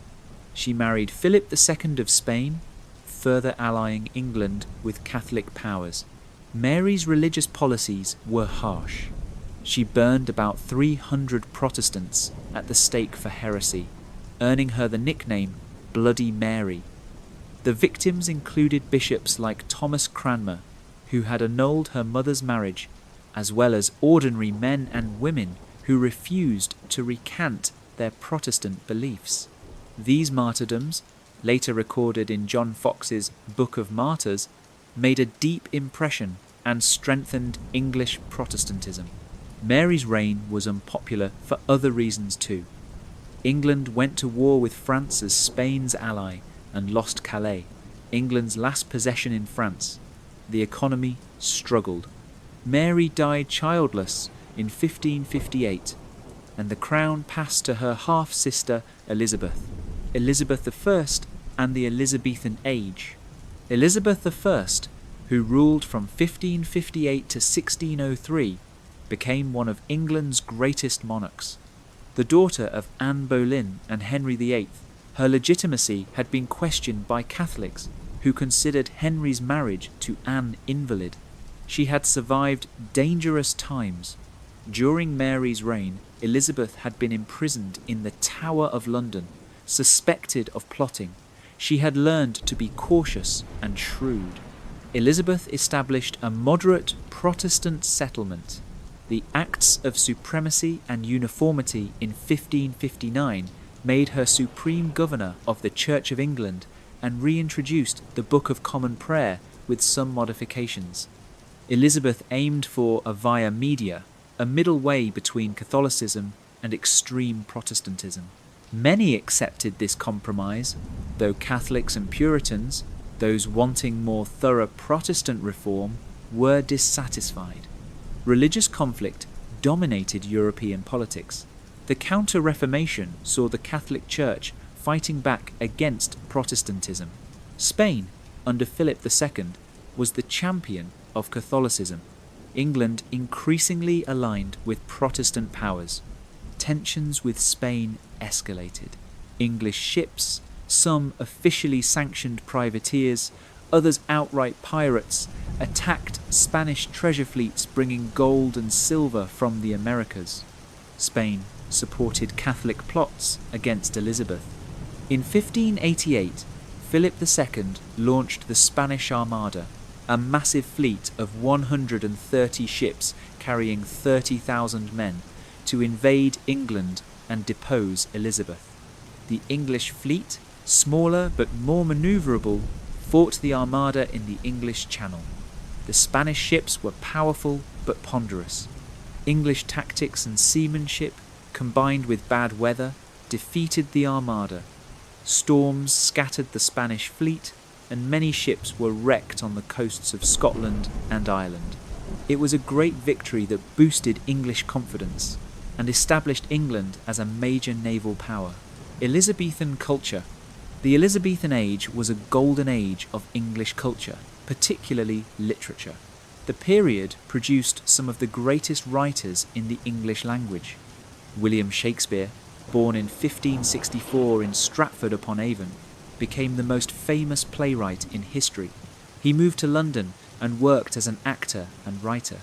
Between about 1590 and 1613, he wrote 37 plays and numerous sonnets.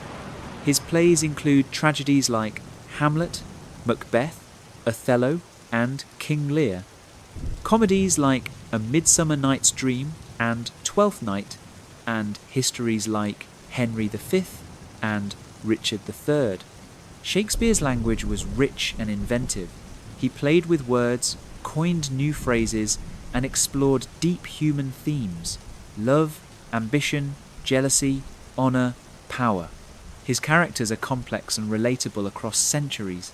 His plays were performed at theatres like the Globe. open-air structures where audiences from all social classes gathered. Theatre was immensely popular. Besides Shakespeare, other notable playwrights included Christopher Marlowe, who wrote Dr. Faustus and Tamburlaine, and Ben Jonson, known for comedies like Volpone. Poetry flourished. Edmund Spenser wrote The Fairy Queen, an elaborate allegory celebrating Elizabeth I. Sir Philip Sidney wrote sonnets and the prose romance Arcadia. Music thrived. Composers like Thomas Tallis and William Byrd, both Catholics who navigated the Protestant establishment, wrote beautiful choral music. Madrigals, complex part songs, were popular among the educated. Elizabethan England was confident, expansive, and inventive. London buzzed with energy. The wealthy built impressive houses like Longleat and Hardwicke Hall, showcasing new architectural styles. Gardens became fashionable, with formal designs featuring geometric patterns. Fashion became elaborate. The wealthy wore ruffs, stiff collars that stood out from the neck, sometimes enormous. Women wore farthingales, frames that made skirts stand out. Fabrics were rich, velvet, silk, and cloth, embroidered with gold thread. Sumptuary laws attempted to regulate who could wear what, reserving certain materials and colours for the upper classes, though enforcement was difficult. Daily life varied greatly by class. The wealthy enjoyed comfort and luxury. Meals could be elaborate banquets with multiple courses. They had entertainment, music, dancing, hunting, and hawking. For the majority, life was harder but perhaps better than in earlier centuries. Wages had risen after the Black Death and remained relatively good. Many workers could afford meat regularly, a sign of prosperity. Ale and beer were dietary staples. People drank them instead of water, which was often contaminated. The alcohol content was lower than modern beer, so people weren't constantly drunk, despite consuming ale throughout the day. Housing improved. Many families moved from one-room cottages to houses with multiple rooms. Chimneys became common, replacing open hearths with fireplaces that better controlled smoke. Glass windows, previously rare, became more affordable. Education expanded. Grammar schools were founded in many towns. Literacy rates increased, especially among men. More people could read the Bible and other religious works, which was important in an age of religious controversy. Women's literacy was lower but growing, especially among the upper classes. However, life remained precarious. Disease could strike suddenly. Plague returned periodically, though less frequently than in the 14th century. The plague of 1592 to 1593 killed perhaps 15,000 in London alone. Theatres closed during outbreaks. People fled the city if they could afford to. Childhood was dangerous. Perhaps 1 in 3 children died before age 5. Mothers often died in childbirth. Life expectancy at birth was only around 35 to 40 years, though those who survived childhood could expect to live into their 50s or 60s. Despite hardships, Elizabethan England was a dynamic society. It was an age of exploration, of artistic achievement, of growing national confidence. When Elizabeth died in 1603, unmarried and childless, she left a kingdom stronger and more unified than the one she had inherited.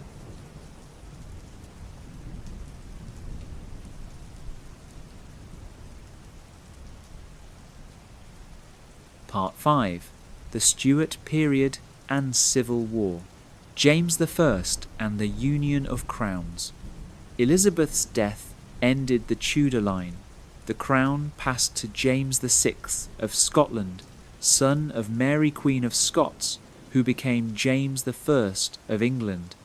This united the crowns of England and Scotland, though the kingdoms remained separate with their own parliaments and legal systems. James I, who ruled England from 1603 to 1625, was intelligent and learned. He commissioned a new translation of the Bible, the King James Version, published in 1611, which would become one of the most influential books in English. Its language shaped English prose for centuries. However, James's relationship with Parliament was troubled. He believed in the divine right of kings, the idea that monarchs derived their authority from God and were answerable only to God, not to their subjects. Parliament, especially the House of Commons, increasingly asserted its own rights and privileges. Disputes over taxation, religion, and royal prerogative created tensions. Religious divisions persisted. The Church of England occupied a middle ground. Catholics, perhaps 10% of the population, were a persecuted minority.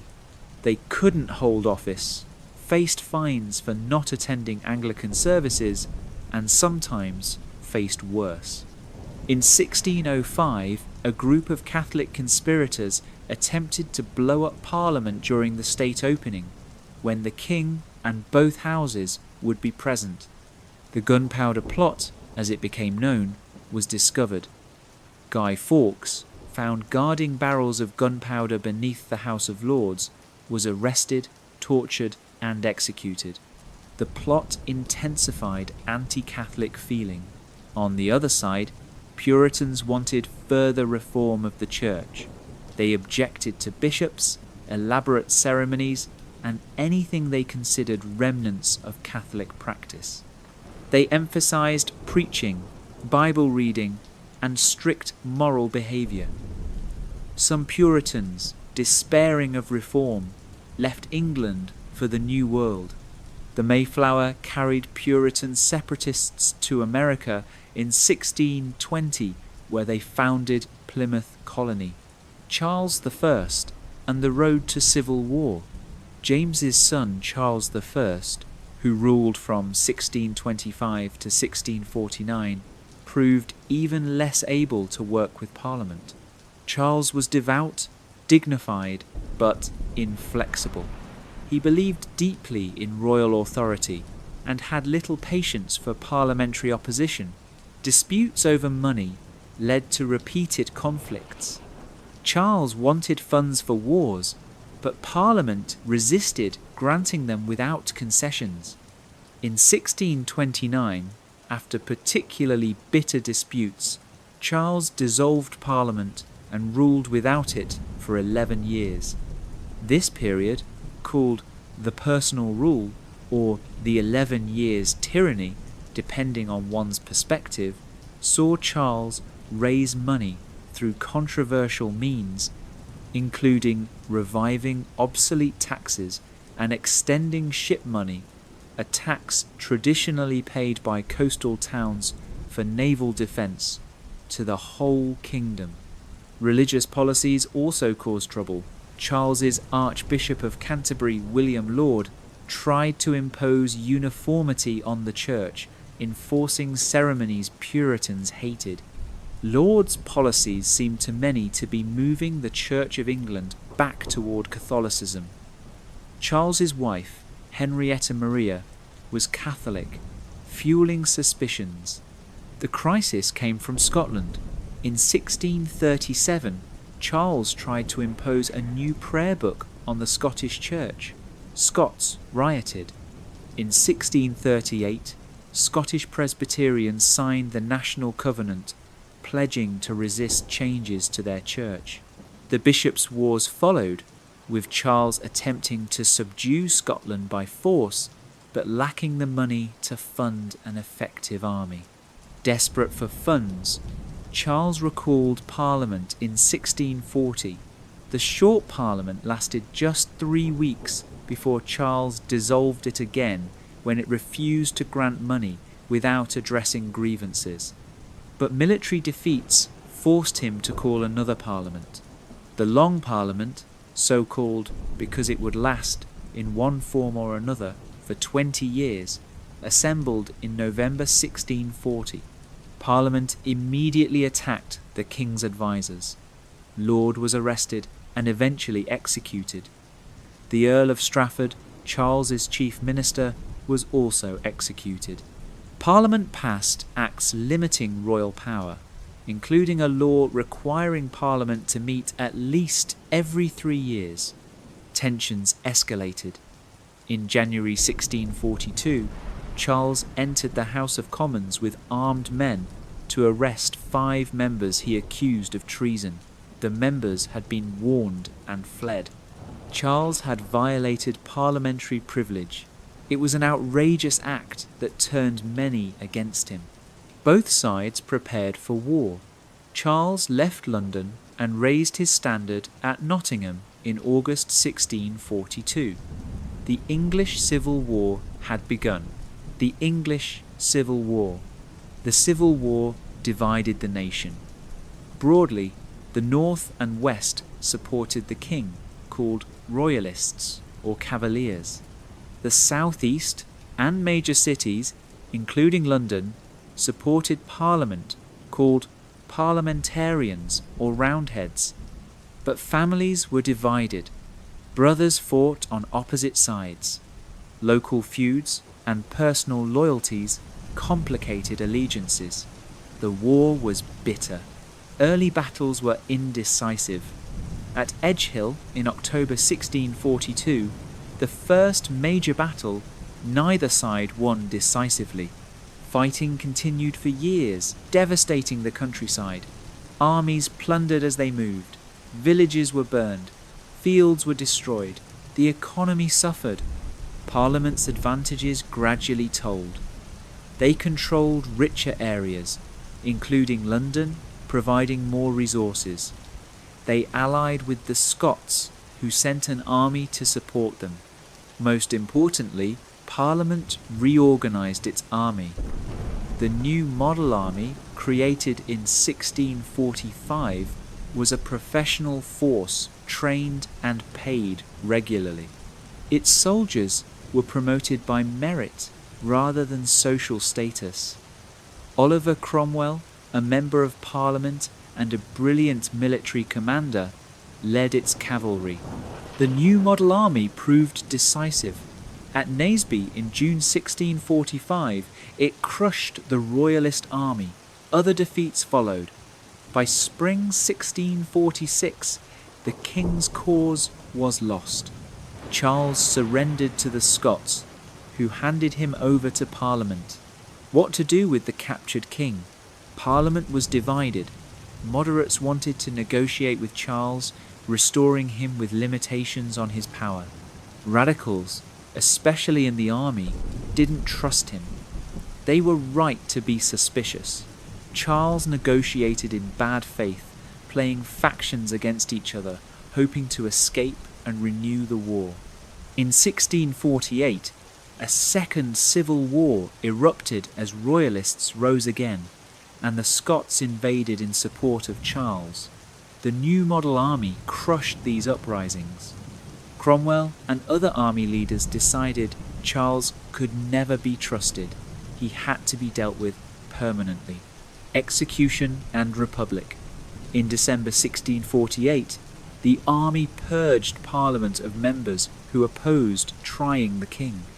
The remaining Rump Parliament established a court to try Charles for treason against his own people, an unprecedented act. Charles refused to recognise the court's authority, maintaining that a king could be judged only by God. He was found guilty. On January 30th, 1649, Charles I was beheaded outside the banqueting house in Whitehall, London. Witnesses reported that a great groan went up from the crowd when the axe fell. England became a republic called the Commonwealth. The monarchy and the House of Lords were abolished. Parliament ruled, though real power lay with the army and Cromwell. Cromwell first dealt with Ireland and Scotland. Ireland had rebelled in 1641, and atrocities had been committed by both sides. Cromwell's campaign in 1649 to 1650 was brutal. At Drogheda and Wexford, his forces massacred garrisons and civilians. Cromwell believed he was punishing those guilty of the 1641 massacres, but his actions created lasting bitterness. Vast tracts of Irish land were confiscated and given to English Protestant settlers. Scotland proclaimed Charles I's son as Charles II, King of Scotland. Cromwell invaded. At Dunbar in 1650 and Worcester in 1651, he defeated the Scots. Charles II fled to exile on the continent. The Protectorate. The Commonwealth struggled with political instability. The Rump Parliament became unpopular. In 1653, Cromwell dissolved it forcibly, marching into the chamber with soldiers. After brief experiments with other assemblies, Cromwell became Lord Protector, essentially a military dictator, though he refused the title of king when it was offered. The Protectorate, from 1653 to 1658, brought order but was repressive. Cromwell and the Puritans who dominated government tried to impose moral reform. Theatres, seen as immoral, were closed. Maypoles associated with pagan traditions were pulled down. Christmas celebrations, considered too festive and Catholic, were discouraged. Alley houses were regulated. Dancing and gambling were condemned. Not everyone appreciated this godly reformation. Many people resented the military regime and Puritan restrictions on traditional pleasures. Cromwell was respected, even feared, but not loved. When Cromwell died in September 1658, his son Richard succeeded him as Lord Protector. But Richard lacked his father's authority. Within months, he was forced to resign. The army and parliament quarrelled. Chaos threatened. The Restoration. General George Monk, commanding the army in Scotland, marched to London with his troops. He recalled the members purged from Parliament in 1648. This convention Parliament negotiated with Charles II, still in exile. Charles issued the Declaration of Breda, promising a general pardon, religious toleration, and arrears of pay for soldiers. In May 1660, Charles returned to England. He entered London on his 30th birthday amid wild celebrations. The monarchy was restored. The Restoration brought relief to many. Theatres reopened, music and festivities returned. Charles II, who ruled from 1660 to 1685, was charming and pleasure-loving, a stark contrast to the dour Puritans. He loved women, keeping numerous mistresses and fathering many illegitimate children. He loved the theatre and became patron of acting companies. He loved science, founding the Royal Society in 1662 to promote scientific inquiry. However, revenge was exacted. Those who had signed Charles I's death warrant faced trial. Some were executed. Cromwell's body was exhumed, hung in chains, and beheaded, his head displayed on a spike. Religious settlement proved difficult. The Church of England was re-established with bishops and traditional liturgy. Those who couldn't conform, called nonconformists or dissenters, faced persecution. Quakers, a radical group that rejected church hierarchy and sacraments, were particularly persecuted. Catholics also faced restrictions. The Great Plague struck London in 1665, killing perhaps 100,000 people, about 1/4 of London's population. People fled if they could. The wealthy left for the countryside. The poor remained, suffering. Houses of plague victims were shut up, trapping the sick and healthy together. Bodies were collected nightly and buried in mass graves.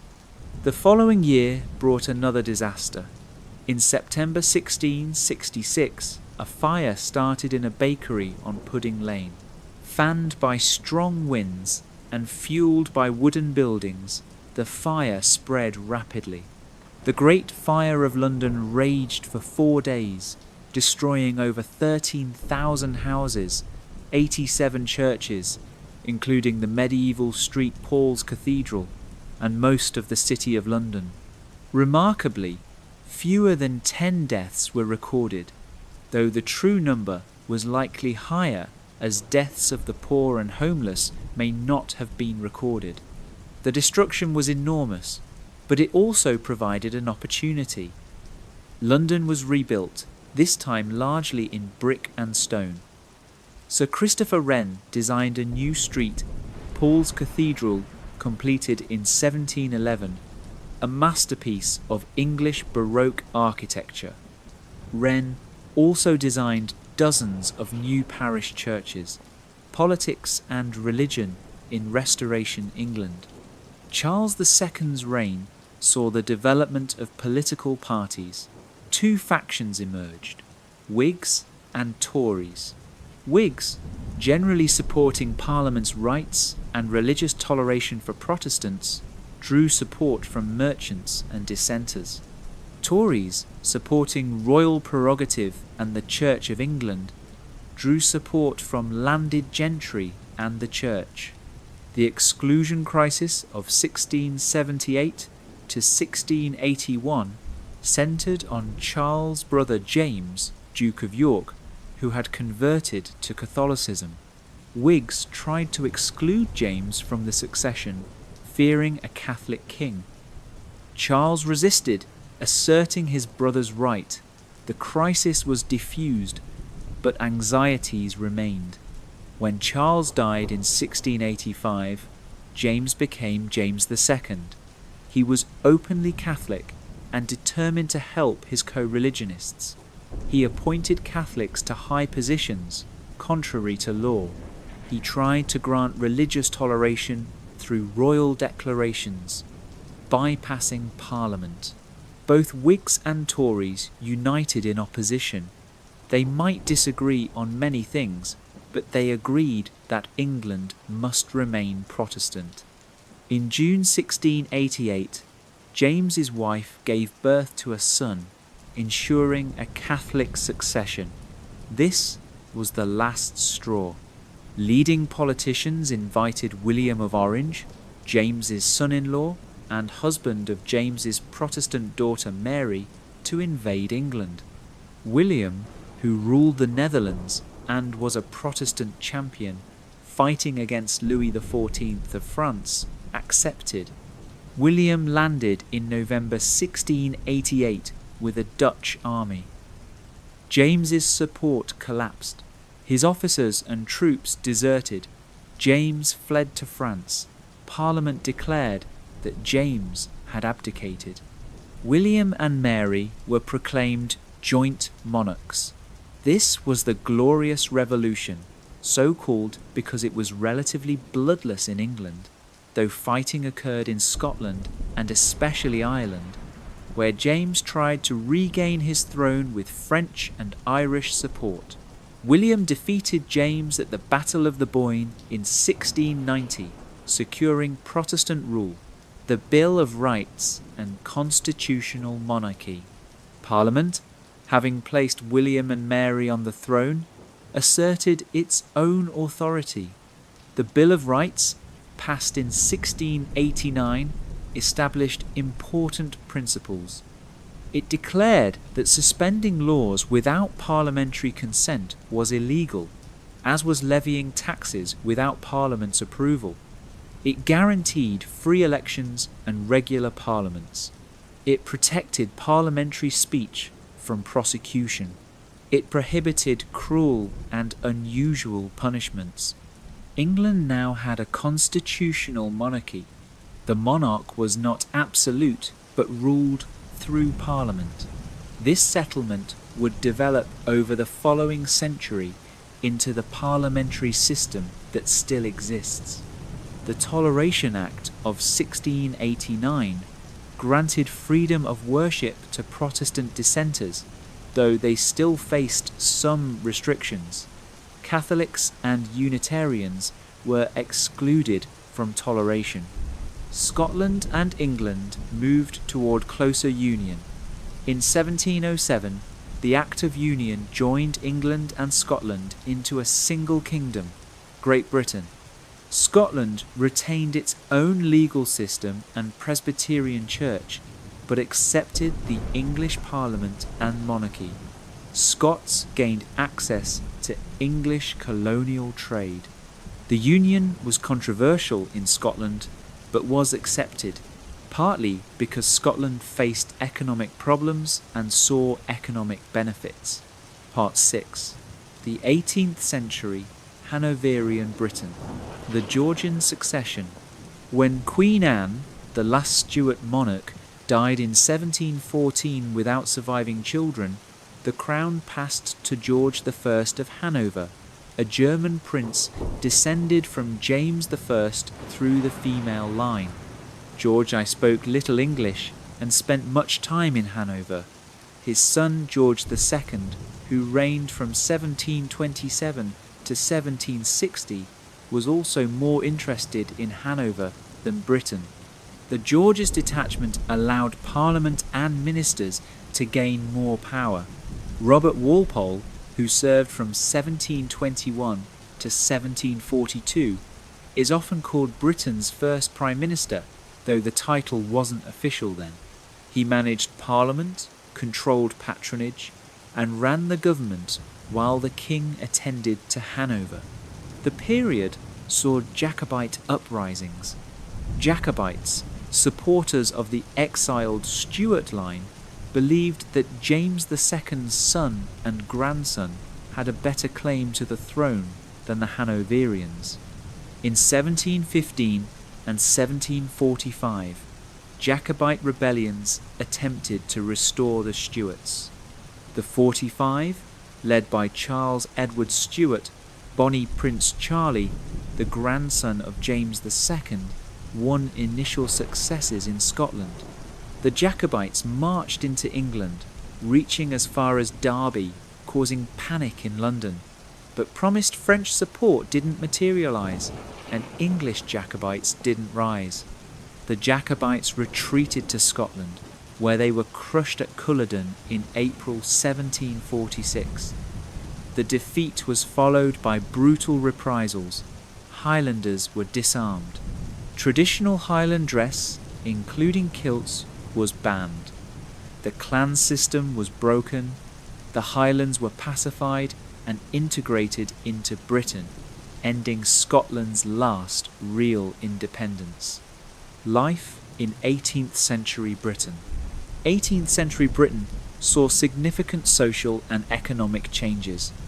The population grew from about 5.5 million in 1700 to about 9 million by 1800 in England and Wales. Reasons included better nutrition, declining plague, and perhaps some improvements in sanitation. Agriculture improved through enclosures, crop rotation, and selective breeding. Landowners enclosed more common lands, creating larger, more efficient farms. New crops like turnips and clover allowed farmers to keep more animals through winter. Selective breeding produced larger sheep and cattle. These improvements increased food production, supporting population growth. However, enclosures hurt the poor. Villagers lost access to commons where they had grazed animals and gathered firewood. Many were forced off the land, drifting to towns to find work. Rural poverty increased. Towns grew rapidly. London reached about 1 million people by 1800, making it Europe's largest city. Other cities like Birmingham, Manchester, Liverpool, and Leeds expanded as industry developed. The 18th century is called the Age of Enlightenment. Reason and science were celebrated, The Royal Society promoted scientific inquiry. Isaac Newton, who died in 1727, had revolutionized physics and mathematics. His Principia Mathematica, published in 1687, described the laws of motion and gravitation, providing a mathematical description of the universe. Literacy increased. Newspapers and magazines proliferated. Coffee houses became centres of discussion and debate. Men gathered to read newspapers, discuss politics, and exchange ideas. London had hundreds of coffee houses, some associated with particular professions or interests. Lloyd's Coffee House became the centre of marine insurance, eventually becoming Lloyd's of London. Literature flourished. Daniel Defoe wrote Robinson Crusoe, published in 1719, often considered the first English novel. Jonathan Swift wrote Gulliver's Travels in 1726, a satirical adventure. Samuel Richardson, Henry Fielding, and Lawrence Sterne developed the novel form. Later in the century, Jane Austen would write novels that examined English society with wit and insight, though her major works were published in the early 1800s. Poetry thrived. Alexander Pope wrote elegant couplets satirizing society. Later, William Blake, William Wordsworth, and Samuel Taylor Coleridge pioneered Romanticism, emphasizing emotion, nature, and imagination. Art also developed. William Hogarth created satirical prints depicting the vices and follies of London life. His series like A Rake's Progress and Marriage à la Mode told moral tales through sequential images. Portrait painters like Joshua Reynolds and Thomas Gainsborough captured the likenesses of the wealthy. Music saw developments too. George Frederick Handel, a German who settled in London, composed operas and oratorios. His Messiah, first performed in 1742, became beloved. Concerts became popular entertainments for those who could afford tickets. Social structure and daily life.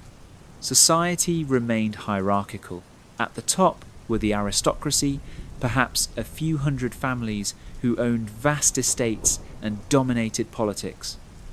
Below them was the gentry, a larger group of substantial landowners.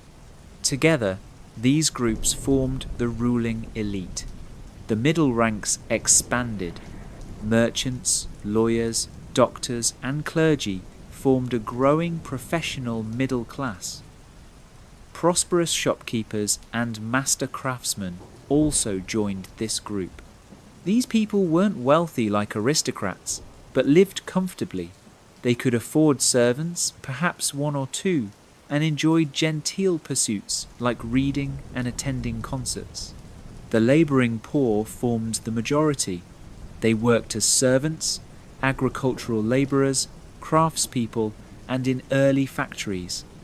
Life was hard, wages were low, housing was often cramped and unsanitary, but work was usually available, and most people had enough to eat.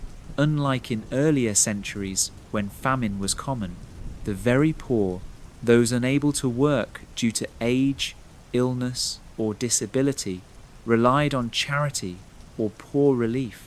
The poor law system, based on legislation from 1601, required parishes to support their own poor through rates levied on property owners. Conditions in workhouses where able-bodied poor were sent were deliberately harsh to discourage idleness. Women's roles were defined by class.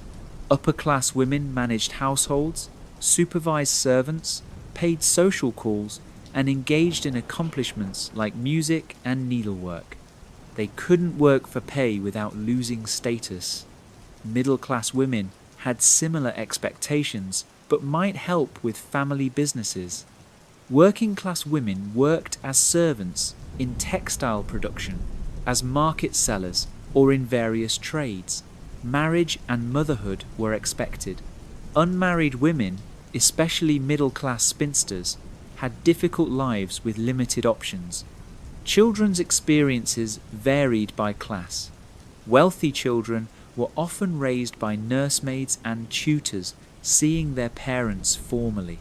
Boys were sent to school, perhaps Eton or Harrow if very wealthy, or grammar schools. Girls were educated at home or in small schools, learning accomplishments but rarely academic subjects. Middle-class children received some education, boys more than girls. Poor children worked from young ages, perhaps 7 or 8, as servants in workshops or in fields. The British Empire and trade. Britain built a vast empire during the 18th century. Earlier, England had established colonies in North America and the Caribbean. In the 18th century, British power expanded globally. The East India Company, originally a trading company, gradually acquired political control in India. After the Battle of Plassey in 1757, the company controlled Bengal. Over following decades, it expanded control across much of India. This wasn't traditional colonization with mass settlement, but rather rule by a commercial company backed by military force. The wealth extracted from India was enormous and helped fund Britain's wars and industrialization. The Caribbean islands were immensely profitable due to sugar plantations. Sugar was in high demand in Europe. Plantations required intensive labor provided by enslaved Africans. The slave trade formed one leg of a triangular trade. British ships carried manufactured goods to Africa, traded them for slaves, transported slaves to the Americas under horrific conditions, then carried sugar, tobacco, and other products back to Britain. The slave trade was brutal. Millions of Africans were forcibly taken from their homes, transported in appalling conditions where many died, and subjected to lifelong slavery. On plantations, they endured back-breaking labor, harsh punishments, and complete denial of freedom. The wealth this system generated flowed to Britain, funding grand houses and financing investment in industry. Not everyone approved. Quakers and other religious groups began opposing slavery in the mid-18th century. By the late 1700s, an abolitionist movement had formed, led by figures like William Wilberforce and Thomas Clarkson. They argued slavery was immoral and incompatible with Christian principles.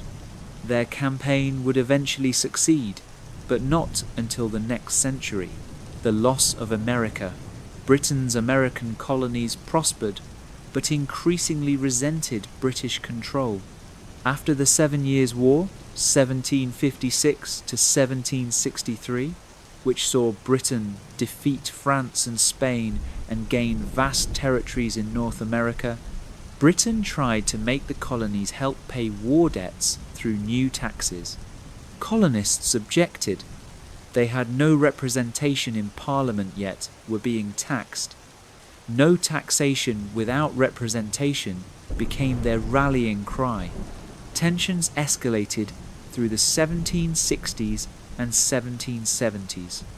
The Boston Tea Party in 1773 saw colonists dump British tea into the harbour in protest against tea taxes. In 1775, fighting broke out. The American Revolutionary War lasted until 1783. Despite Britain's military superiority, the colonists, led by George Washington, fought doggedly. France, Spain, and the Netherlands supported the Americans, eager to weaken Britain. In 1781, British General Cornwallis surrendered at Yorktown. The Treaty of Paris in 1783 recognized American independence. The loss was a blow to British pride, but not ultimately to British power. Britain retained Canada and its Caribbean colonies. Trade with America actually increased after independence. The empire refocused on India and other regions. The Industrial Revolution begins. The late 18th century saw the beginning of the Industrial Revolution, which would transform Britain and eventually the world. A series of technological innovations changed manufacturing, particularly in textiles. John Kay's flying shuttle, 1733, sped up weaving. James Hargreaves' spinning jenny, 1764, allowed one worker to spin multiple threads. Richard Arkwright's water frame, 1769, used water power to drive spinning machines. Samuel Crompton's spinning mule, 1779, combined features of earlier inventions, producing fine, strong thread. These machines were too large and expensive for home use. They required factories. Workers left their homes and cottage industries to work in mills. The factory system was born. Iron production advanced. Abraham Darby had developed a method of smelting iron using coke instead of charcoal in the early 1700s. Later improvements, including Henry Court's puddling process in the 1780s, made iron production cheaper and produced higher quality iron. Iron became widely available for tools, machines, bridges, and eventually railways. Steam power emerged. Thomas Newcomen had invented a steam engine for pumping water from mines in the early 1700s. James Watt dramatically improved it in the 1760s and 1770s, making steam engines much more efficient and applicable to various uses. Steam power would drive the Industrial Revolution forward. The effects were enormous. Production increased dramatically. Goods became cheaper.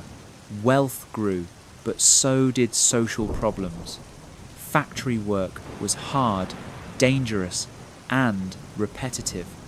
Hours were long, typically 12 to 14 hours a day, 6 days a week. Conditions were often unhealthy, with poor ventilation, dangerous machinery, and no safety regulations. Children worked in factories.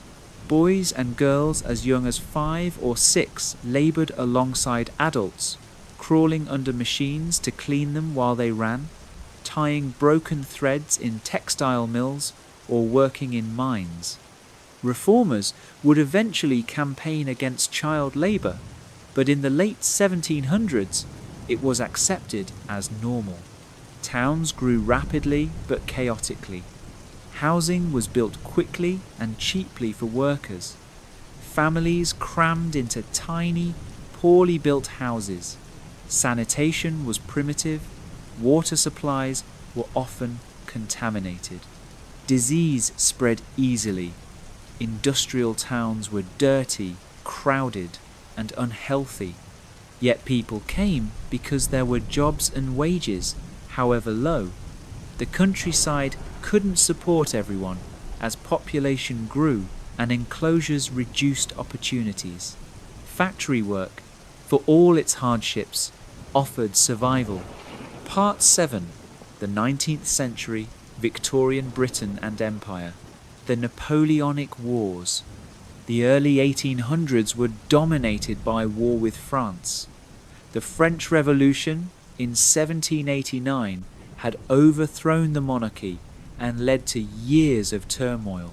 Napoleon Bonaparte emerged as a military genius, conquering much of Europe. Britain stood against Napoleon, leading coalition after coalition of European powers. The Royal Navy controlled the seas. Admiral Horatio Nelson's victory at Trafalgar in 1805 destroyed the combined French and Spanish fleets, ensuring Britain's naval supremacy. Nelson died in the battle, shot by a French sniper, but became a national hero. On land, British forces under the Duke of Wellington fought in Spain and Portugal during the Peninsular War, 1807 to 1814, gradually pushing French forces back. Finally, in June 1815, Wellington and the Prussian general Blucher defeated Napoleon at Waterloo in Belgium. Napoleon was exiled, and peace finally came after over 20 years of war. The wars strengthened Britain's position. Rivals were weakened. Britain's empire expanded, acquiring strategic points like the Cape Colony in South Africa and Ceylon, modern Sri Lanka. British industry had supplied the war effort and grown stronger. Britain entered the 19th century as the world's dominant power, the Regency and social change. George III, who reigned from 1760 to 1820, suffered from mental illness in his later years, probably caused by a metabolic disorder called porphyria. His son ruled as Prince Regent from 1811 to 1820, giving the period its name. The Regency is known for elegant society and culture. Architecture flourished in the Regency style, seen in the terraces of Bath and the developments of John Nash in London, including Regent Street and Regent's Park. Fashion was elegant, with high-waisted dresses for women and tailored coats for men. Literature thrived. Jane Austen published her major novels between 1811 and 1818, Sense and Sensibility, Pride and Prejudice, Mansfield Park, and Emma. Her novels depicted the lives of gentry families, particularly women seeking suitable marriages, with irony and insight. Romantic poets flourished. Lord Byron, Percy Bysshe Shelley, and John Keats wrote passionate, imaginative poetry. Byron's scandalous personal life, including affairs and rumours of incest, made him a celebrity as well as a poet. He died in 1824 while supporting Greek independence from the Ottoman Empire. However, beneath elegant society, tensions simmered. The working classes suffered from economic disruptions after the wars. Demobilized soldiers couldn't find work. Trade declined. The Corn Laws, passed in 1815 to protect landowners by restricting grain imports, kept bread prices high, hurting the poor. Radical movements demanded political reform. The franchise was extremely limited. Perhaps 5% of adult males could vote. Many growing industrial towns like Manchester and Birmingham had no representation in Parliament, while tiny villages with few inhabitants might elect 2 members. Demands for extending the vote and making representation fairer grew louder. In August 1819, a peaceful crowd of about 60,000 people gathered at St. Peter's Field in Manchester to demand reform. Local magistrates, fearing revolution, ordered cavalry to charge the crowd. 15 people were killed and hundreds injured in what became known as the Peterloo Massacre, a bitter name echoing Waterloo. The massacre shocked many and intensified demands for reform. The reign of Victoria. William IV succeeded his brother George IV in 1830 and reigned until 1837. During his reign, the Reform Act of 1832 passed, modestly extending the vote and eliminating some rotten boroughs, constituencies with tiny populations.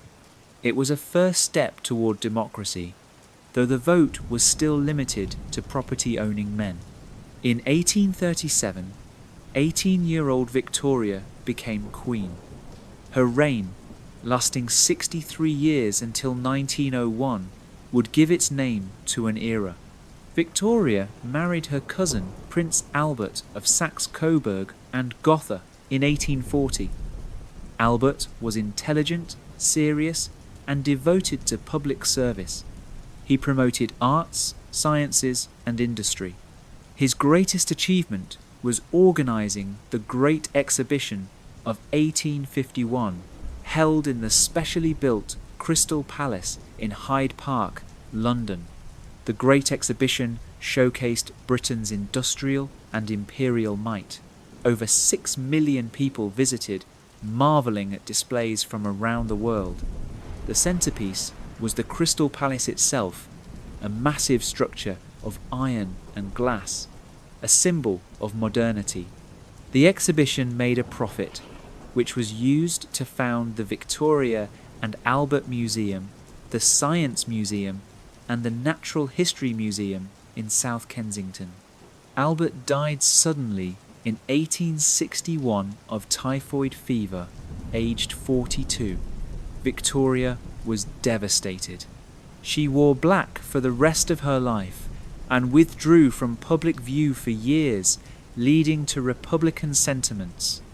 Eventually, she resumed public duties, and by her Golden and Diamond Jubilees in 1887 and 1897, she was widely beloved, symbolizing the nation. Industrial expansion and social problems. The 19th century saw the Industrial Revolution reach full force. Railways transformed Britain. The Stockton and Darlington Railway, opened in 1825, was the first public railway to use steam locomotives. George Stephenson's rocket, built for the Liverpool and Manchester Railway in 1829, demonstrated the potential of steam locomotives. By mid-century, railways crisscrossed the country. Travel that had taken days by coach now took hours. Goods could be moved quickly and cheaply. Railways enabled national markets, with fresh food from the countryside reaching cities. They also generated enormous investment and employment. Railway construction employed hundreds of thousands of navvies, labourers who dug cuttings, built embankments, and constructed tunnels and bridges. Factories multiplied. Britain became the workshop of the world, producing textiles, iron, steel, machinery, and countless other goods for export. Cities swelled with workers. Manchester, a small town of 20,000 in 1775, reached 300,000 by 1850. Similar growth occurred in Birmingham, Leeds, Glasgow, and other industrial centres. But urban growth brought appalling conditions. The poor lived in slums, overcrowded and filthy. Whole families crammed into single rooms. Streets were unpaved and open sewers. Water supplies were contaminated. Diseases like cholera, typhus, and tuberculosis spread rapidly. In 1832 and 1848, cholera epidemics killed tens of thousands. It took time to understand that cholera was waterborne. Dr.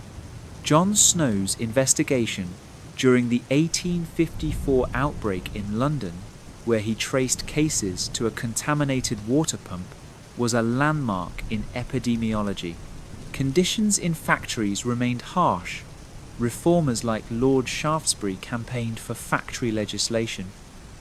The Factory Acts gradually limited working hours and improved conditions, especially for women and children. The 1833 Act prohibited children under 9 from working in textile mills and limited hours for older children. Later acts extended protections. Child labour scandals shocked the public. Parliamentary commissions revealed children working underground in coal mines, pulling carts through narrow tunnels, or employed as chimney sweeps, forced up narrow chimneys where they could suffocate or burn. Public outrage led to reforms. The Mines Act of 1842 prohibited women and girls and boys under 10 from working underground, social reform, and the Victorian Compromise. The Victorians are sometimes seen as hypocritical, preaching morality while tolerating vice and injustice. There's some truth to this, but Victorian society also saw genuine reform movements. The abolition of slavery was achieved early in the period. The slave trade had been abolished in 1807, making it illegal for British ships to transport slaves. But slavery itself continued in British colonies. Abolitionists continued their campaign. In 1833, the Slavery Abolition Act abolished slavery throughout the British Empire. Slave owners were compensated, though the enslaved receive. The abolition of slavery was achieved early in the period. The slave trade had been abolished in 1807, making it illegal for British ships to transport slaves. But slavery itself continued in British colonies. Abolitionists continued their campaign. In 1833, the Slavery Abolition Act abolished slavery throughout the British Empire. Slave owners were compensated, though the enslaved received nothing. It was an imperfect reform, but a significant moral achievement. Education reform expanded access to schooling. Before the 19th century, education was patchy, provided by church schools, charity schools, or dame schools, where elderly women taught basic literacy. The wealthy hired tutors or sent children to elite schools. In 1870, the Elementary Education Act established a national system of elementary schools. Local school boards were created to build and run schools where church provision was inadequate. Education wasn't yet compulsory or free, but it was a major step. In 1880, education became compulsory for children aged 5 to 10. In 1891, elementary education became free. Literacy rates soared. By 1900, most people could read and write. This had profound effects. A literate population could read newspapers, forming public opinion. They could better themselves through learning. Democracy became more feasible when voters could engage with issues. Public health improved slowly. The Public Health Act of 1848 established a General Board of Health and allowed towns to create local boards responsible for sewers, water supply, and sanitation. Progress was uneven and often resisted due to cost, but gradually infrastructure improved. Joseph Bazalgette, London's chief engineer, designed and built a comprehensive sewer system in the 1850s and 1860s. Over 80 miles of underground sewers diverted waste from the Thames. The system still serves London today. Cleaner water supplies reduced disease. Life expectancy gradually increased. The Victorian family and gender roles. Victorian society emphasized the family. The ideal was the domestic sphere, with the man as breadwinner and the woman as homemaker and moral guardian. This separate spheres ideology was strongest among the middle class. A respectable middle-class family lived in a suburban house, perhaps employing a few servants. The husband went to work in an office or business. The wife managed the household, supervised servants, and raised children. She was expected to embody virtue, piety, and domesticity. Women's legal position was subordinate until the Married Women's Property Acts of 1870 and 1882. Married women had no legal right to own property or keep their earnings. Everything belonged to their husbands. Divorce was difficult and scandalous. women couldn't vote or hold public office. Yet women found ways to exert influence. Middle-class women engaged in philanthropy, visiting the poor, supporting charities, and campaigning for causes like temperance. Some became writers. The Bronte sisters, Charlotte, Emily, and Anne, published novels including Jane Eyre, Wuthering Heights, and The Tenant of Wildfell Hall in the 1840s. George Eliot, the pen name of Mary Ann Evans, wrote sophisticated novels like Middlemarch. Working-class women worked out of necessity. They laboured in factories as servants, laundresses, seamstresses, or in countless other occupations. Domestic service was the largest employer of women. Hundreds of thousands of young women left rural villages to work as maids, cooks, and housekeepers in middle-class and upper-class homes. The work was hard, hours long, and wages low, but it provided security and respectability. Children's lives varied by class. Middle-class children were often raised by nannies and governesses. Boys went to boarding schools like Rugby or Harrow, where they endured harsh discipline and Spartan conditions, but formed networks that would serve them in later life. Girls were educated at home or in small schools, learning accomplishments more than academics. Working-class children received elementary education if they were lucky, but many still worked. By the late Victorian period, legislation increasingly protected children, and compulsory education kept them in school longer. Childhood as a protected period of life was becoming established. The British Empire at its height. Queen Victoria was proclaimed Empress of India in 1876, symbolising the empire's expansion. By 1900, the British Empire covered about 1/4 of the world's land area and included about 400 million people, making it the largest empire in history. The empire was diverse.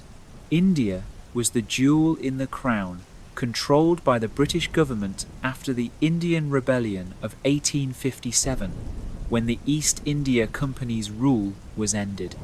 Canada, Australia, New Zealand, and South Africa were settler colonies with substantial British populations and increasing self-government. Other colonies in Africa, the Caribbean, Asia, and the Pacific were ruled more directly. Imperial ideology justified empire through ideas of racial superiority and a civilizing mission. Many Victorians believed they were bringing progress, Christianity, and good government to backward peoples. This paternalistic racism permeated British culture. The reality was more complex. The empire brought infrastructure like railways and telegraphs, legal systems and education. But it also brought exploitation, cultural destruction, and sometimes violence.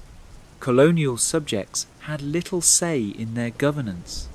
Economic policies often benefited Britain at colonies' expense. Imperial expansion continued through the late 19th century, particularly in Africa. The scramble for Africa saw European powers, including Britain, carve up the continent. Britain acquired vast territories from Egypt and Sudan in the north to Rhodesia and South Africa in the south, and Nigeria and the Gold Coast in the west. The Boer War, 1899 to 1902, was fought against descendants of Dutch settlers in South Africa. It was harder than expected, requiring hundreds of thousands of British and colonial troops to defeat about 80,000 Boer fighters.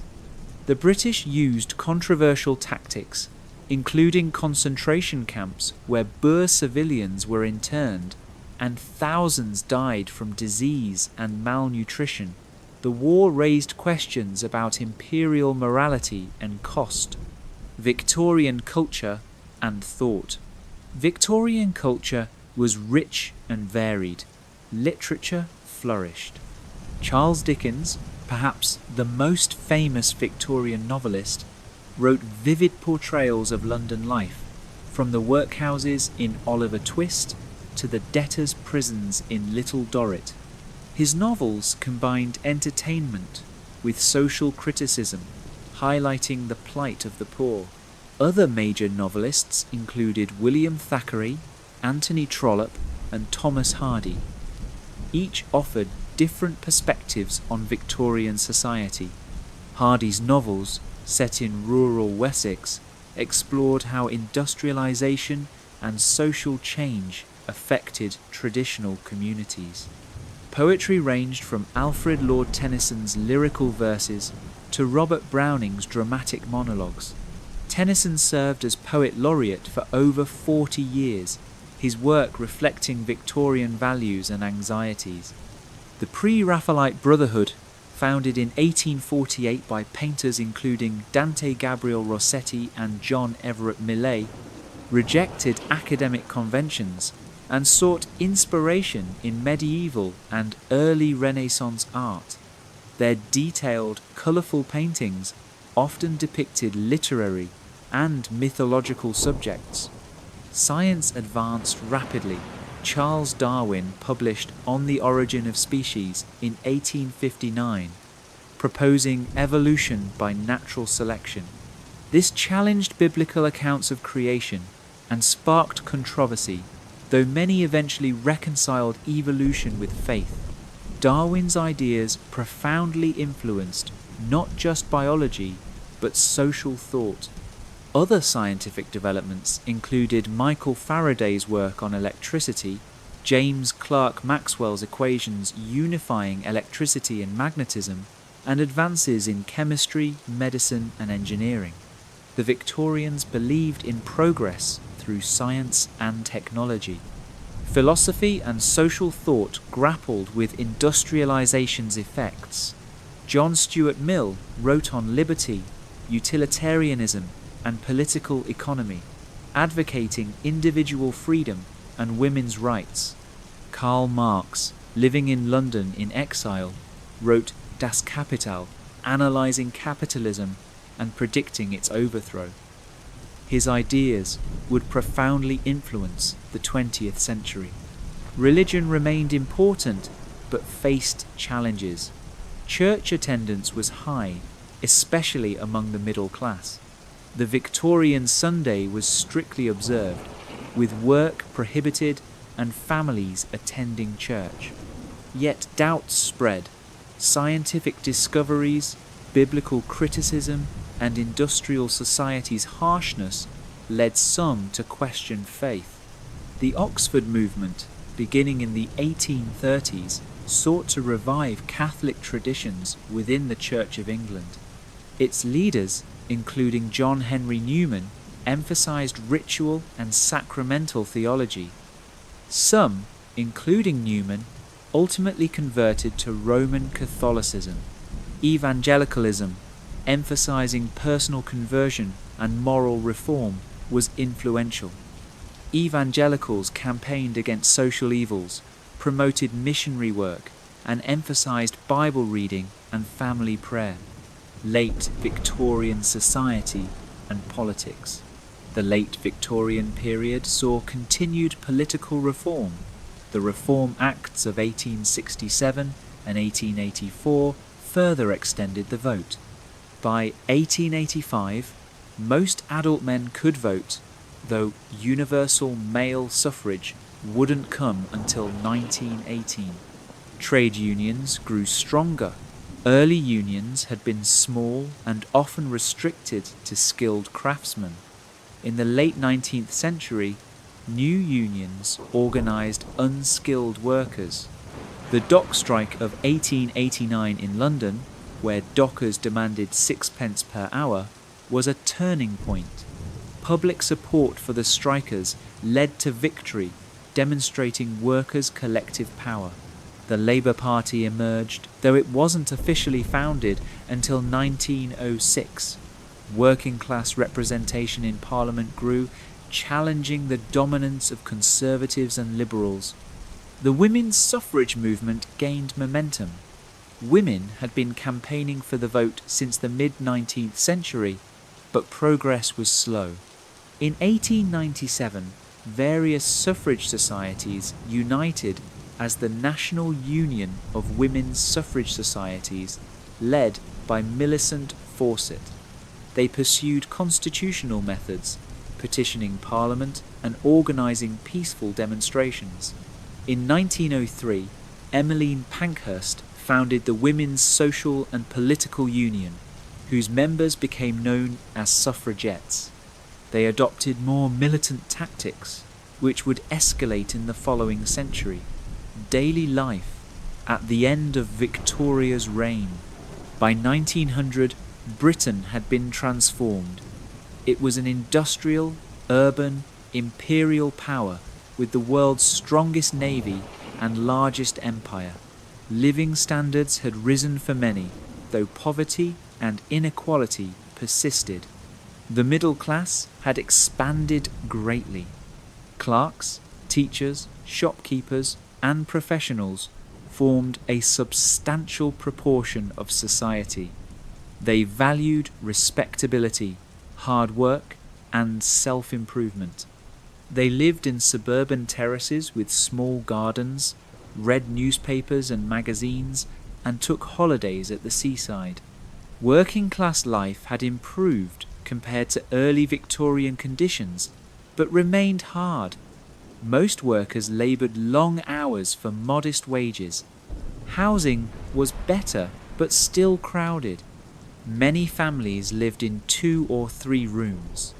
Indoor plumbing was still uncommon in working-class homes. Sharing outdoor toilets was normal. Diet had improved. Imported food, including cheap grain from America and refrigerated meat from Australia and Argentina, made food more affordable. Tea, sugar, and bread were staples. Meat was eaten more regularly than in the past.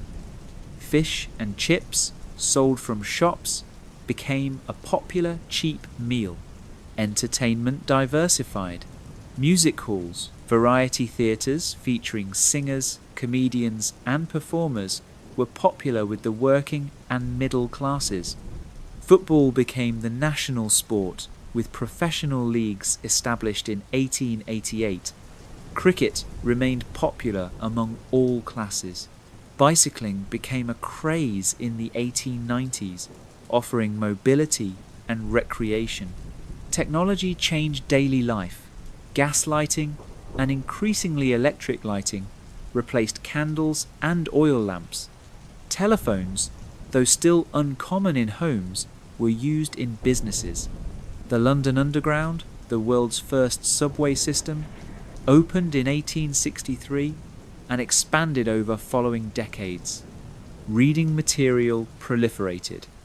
Mass-produced newspapers, magazines, and cheap novels were widely available. Literacy meant people could engage with ideas and news. Public libraries, established by the Public Libraries Act of 1850, provided free access to books. When Queen Victoria died on January 22, 1901, an era ended. She had reigned over unprecedented change. Britain was richer, more powerful, and more democratic than in 1837. Yet challenges lay ahead: imperial overstretch, social tensions, and a changing international environment where Britain's dominance would be challenged. Part 8. The 20th Century, Wars and Transformation. Edwardian Britain. Victoria's son became Edward VII, reigning from 1901 to 1910.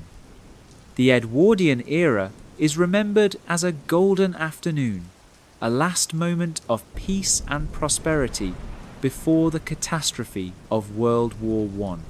For the wealthy, it was indeed a golden age. Country house parties, elaborate balls, and lavish entertainments defined high society. Edward himself loved pleasure, food, and company, setting a tone of indulgence. Fashion was elegant, with women wearing elaborate dresses and enormous hats. But beneath the glitter, problems simmered. Industrial unrest increased as workers demanded better wages and conditions. Ireland remained restive, with demands for home rule, self-government within the United Kingdom. Suffragettes escalated their campaign, smashing windows, setting fires, and chaining themselves to railings. When imprisoned, some went on hunger strikes and were forcibly fed, a brutal procedure that shocked many. Internationally, tensions grew. Germany, unified in 1871, was industrializing rapidly and building a powerful navy, challenging British naval supremacy. An arms race developed. Alliances formed, Britain, France, and Russia in the Triple Entente. Germany, Austria, Hungary, and Italy in the Triple Alliance. Europe divided into armed camps. The Great War. On June 28, 1914, Archduke Franz Ferdinand of Austria-Hungary was assassinated in Sarajevo by a Serbian nationalist. This sparked a crisis. Austria-Hungary blamed Serbia. Russia supported Serbia.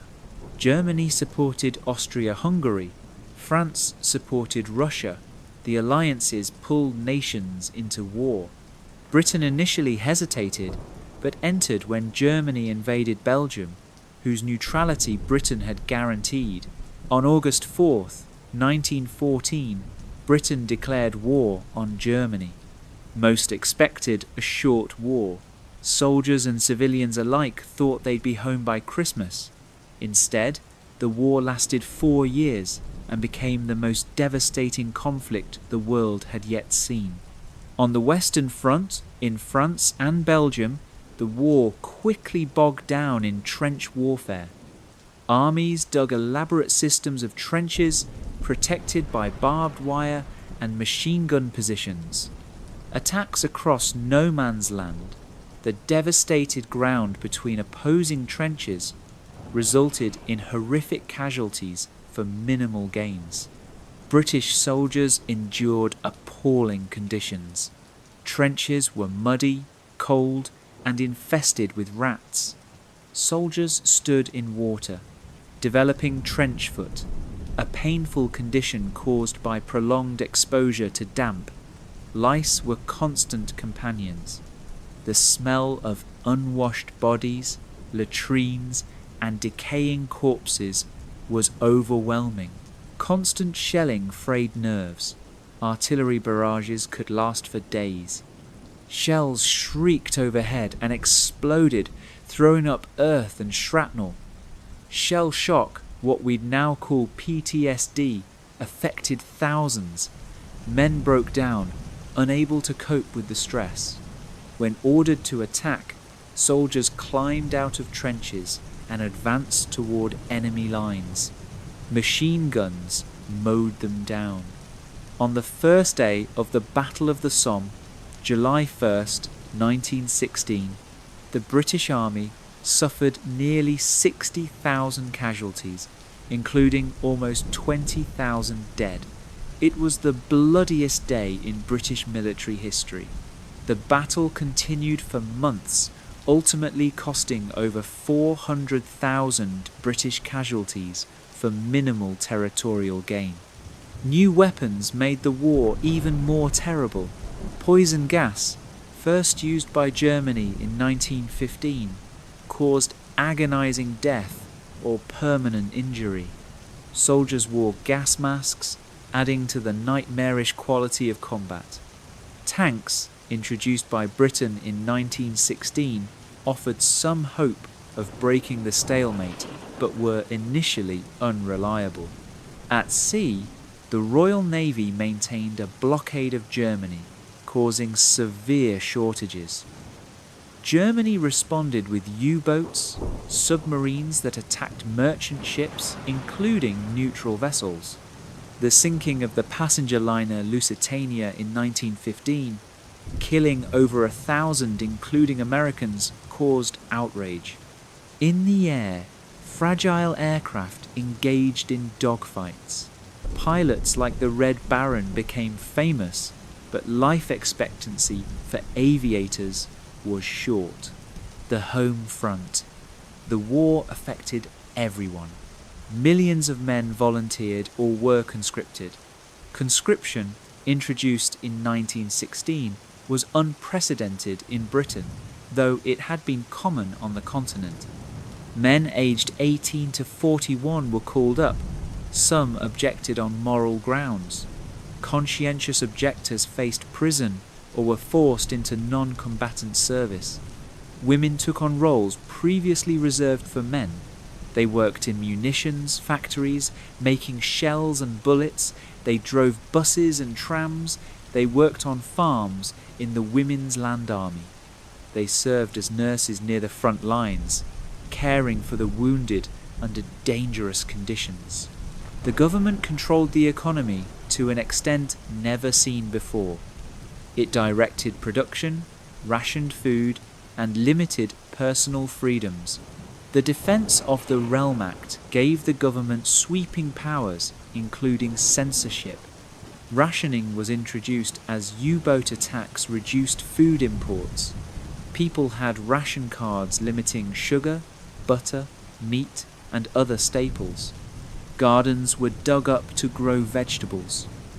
Dig for victory encouraged self-sufficiency. Casualties mounted horrifically. Nearly every family lost someone. Telegrams bringing news of deaths became dreaded. The war affected all classes. Aristocratic families lost sons alongside working-class families. The war destroyed the old certainties. The end and aftermath. By 1918, the Central Powers were exhausted. The entry of the United States in 1917 provided fresh troops and resources for the Allies. Germany's last major offensives in spring 1918 failed. The Allies counterattacked in summer and autumn, pushing German forces back. On November 11th, 1918, an armistice took effect. The guns fell silent. The war was over, but the cost was staggering. About 700,000 British soldiers had died. Millions more were wounded, many maimed or psychologically damaged for life. The Treaty of Versailles in 1919 imposed harsh terms on Germany. Germany lost territory, had to accept sole responsibility for the war, and was required to pay enormous reparations. Many historians believe Versailles created resentments that contributed to World War II.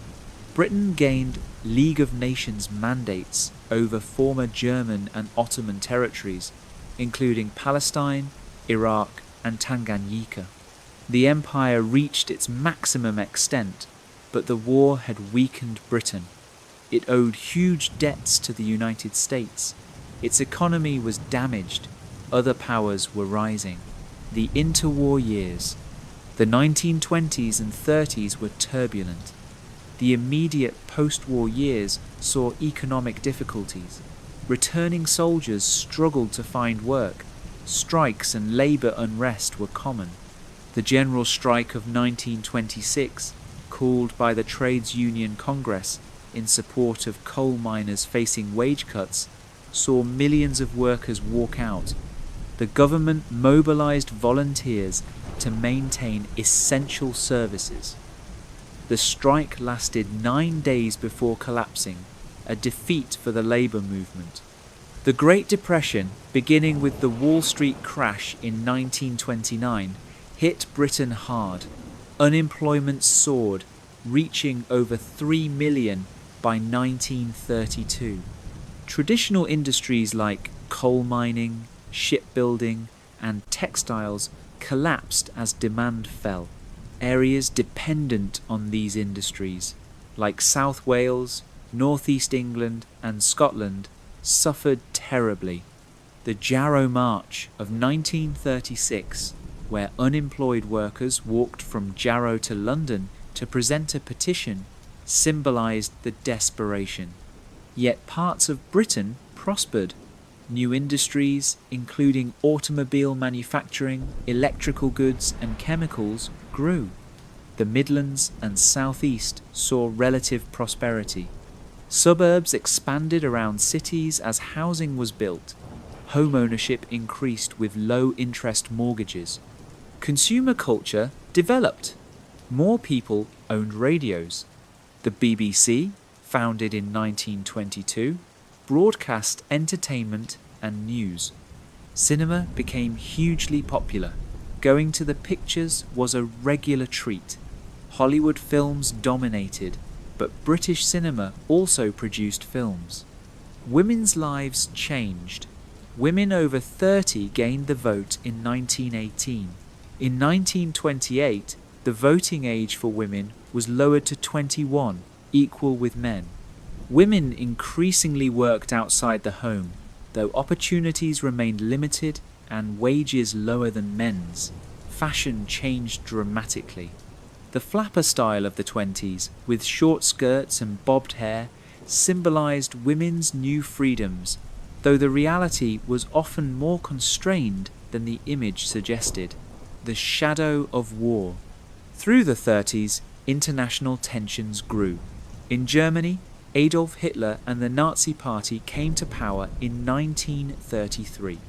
Hitler began rearming Germany in violation of Versailles and pursued aggressive expansion. Italy under Mussolini invaded Abyssinia. Japan invaded China. Spain descended into civil war between republicans and fascists. Britain pursued appeasement, trying to avoid another war by making concessions to Germany. Prime Minister Neville Chamberlain met Hitler in 1938, agreeing to German annexation of parts of Czechoslovakia in the Munich Agreement. Chamberlain returned claiming peace for our time, but Hitler's ambitions weren't satisfied. In March 1939, Germany occupied the rest of Czechoslovakia. Britain and France guaranteed Poland's independence. When Germany invaded Poland on September 1st, 1939, Britain and France declared war. World War II had begun. World War II. The war started slowly for Britain. The Funny War, from September 1939 to April 1940, saw little fighting. But in April 1940, Germany invaded Norway and Denmark. In May, Germany attacked France and the Low Countries. Using blitzkrieg tactics, coordinating tanks, aircraft and motorised infantry, German forces quickly broke through. British forces in France were cut off. In late May and early June, about 340,000 British and French troops were evacuated from Dunkirk. Hundreds of civilian boats, from fishing vessels to pleasure craft, joined naval ships in rescuing soldiers from the beaches. It was a humiliating retreat, but saved the army. Churchill called it a miracle of deliverance, but warned that wars are not won by evacuations. France fell in June 1940. Britain stood alone against Nazi Germany. Invasion seemed imminent. Winston Churchill, who had become Prime Minister in May, rallied the nation with stirring speeches. "We shall fight on the beaches," he declared. "We shall never surrender." The Battle of Britain, July to October 1940, was fought in the skies. The German Luftwaffe attempted to destroy the Royal Air Force to enable invasion. RAF fighter pilots, flying Spitfires and Hurricanes, fought desperately. Never in the field of human conflict was so much owed by so many to so few, Churchill said of them. The RAF held on.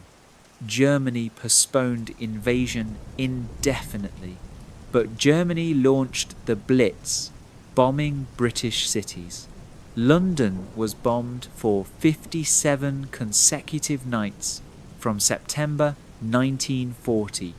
Other cities, including Coventry, Birmingham, Liverpool and Plymouth, suffered devastating raids. About 43,000 civilians died. Buildings were destroyed. Families sheltered in underground stations or backyard Anderson shelters, corrugated steel structures partially buried in gardens. Despite the terror, morale held. Keep calm and carry on, though the famous poster wasn't widely seen during the war, captured the spirit. People endured, supported each other, and determined to see it through. Rationing was stricter than in World War I. Meat, butter, sugar, tea, clothes, and even soap were rationed. People grew vegetables in gardens and allotments. Digging for victory again became a slogan. The Ministry of Food provided recipes for making meals stretch. Dried eggs and powdered milk replaced fresh when supplies ran low. Women again filled roles men had left. They worked in factories, particularly munitions and aircraft production. They joined the armed services in auxiliary roles, including the ATS, Women's Auxiliary Air Force, and Women's Royal Naval Service. They drove ambulances, plotted aircraft movements, and operated anti-aircraft guns, though they couldn't officially fire them. Turning the tide. For years, Britain survived but couldn't win alone. Alliance with the Soviet Union after Germany invaded in June 1941, and with the United States after Japan attacked Pearl Harbor in December 1941, transformed the war. British forces fought in North Africa, defeating German and Italian forces at El Alamein in October 1942. This was Britain's first major land victory. Churchill said it was not the end, not even the beginning of the end, but perhaps the end of the beginning. In June 1944, Allied forces landed in Normandy, opening a second front in Western Europe. British, American, and Canadian troops fought their way through France, liberating Paris in August. The war in Europe ended on May 8, 1945, when Germany surrendered. Hitler had committed suicide in his bunker days earlier. The war against Japan continued until August 1945, ending after atomic bombs were dropped on Hiroshima and Nagasaki. World War II was over. The cost was enormous. About 450,000 British military personnel and civilians died, far fewer than in World War I, but still devastating. Cities were damaged. The economy was exhausted. Britain owed vast debts. The empire was unsustainable. The world had changed fundamentally. Post-war Britain and the welfare state. In July 1945, a general election was held. To many people's surprise, Churchill's Conservatives lost decisively. The Labour Party, led by Clement Attlee, won a landslide. People wanted social change, not a return to the 30s. Labour implemented sweeping reforms, creating the welfare state. The National Health Service, founded in 1948, provided healthcare free at the point of use, funded by taxation. This was revolutionary. Before, medical care had to be paid for, and many couldn't afford it. Now, everyone could see a doctor or go to hospital without worrying about cost. Other reforms included nationalising key industries. Coal mines, railways, steel, and utilities came under state control. The government also expanded social security, providing benefits for unemployment, sickness, and old age. Council housing was built to replace slums and homes destroyed in the war. New towns, like Milton Keynes and Stevenage, were planned and built from scratch to provide quality housing and reduce overcrowding. Education was reformed. The Education Act of 1944 raised the school leaving age to 15 and introduced free secondary education for all. Grammar schools, technical schools, and secondary modern schools catered to different academic abilities, though this selective system was controversial.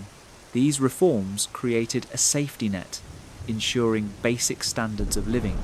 The Beveridge Report of 1942, which laid the groundwork for these changes, aimed to slay the 5 giants: want, disease, ignorance, squalor, and idleness. While poverty and inequality persisted, the welfare state significantly improved millions of lives. Decolonization and the end of empire. Britain emerged from World War II weakened. It could no longer afford or justify its empire. Independence movements, energized by wartime promises and inspired by nationalist ideologies, pressed for freedom. India, the jewel in the crown, became independent in 1947. The subcontinent was partitioned into India and Pakistan amid horrific communal violence that killed hundreds of thousands. Burma and Ceylon also gained independence. Over the following decades, colony after colony became independent. Ghana in 1957 was the first African colony to gain independence.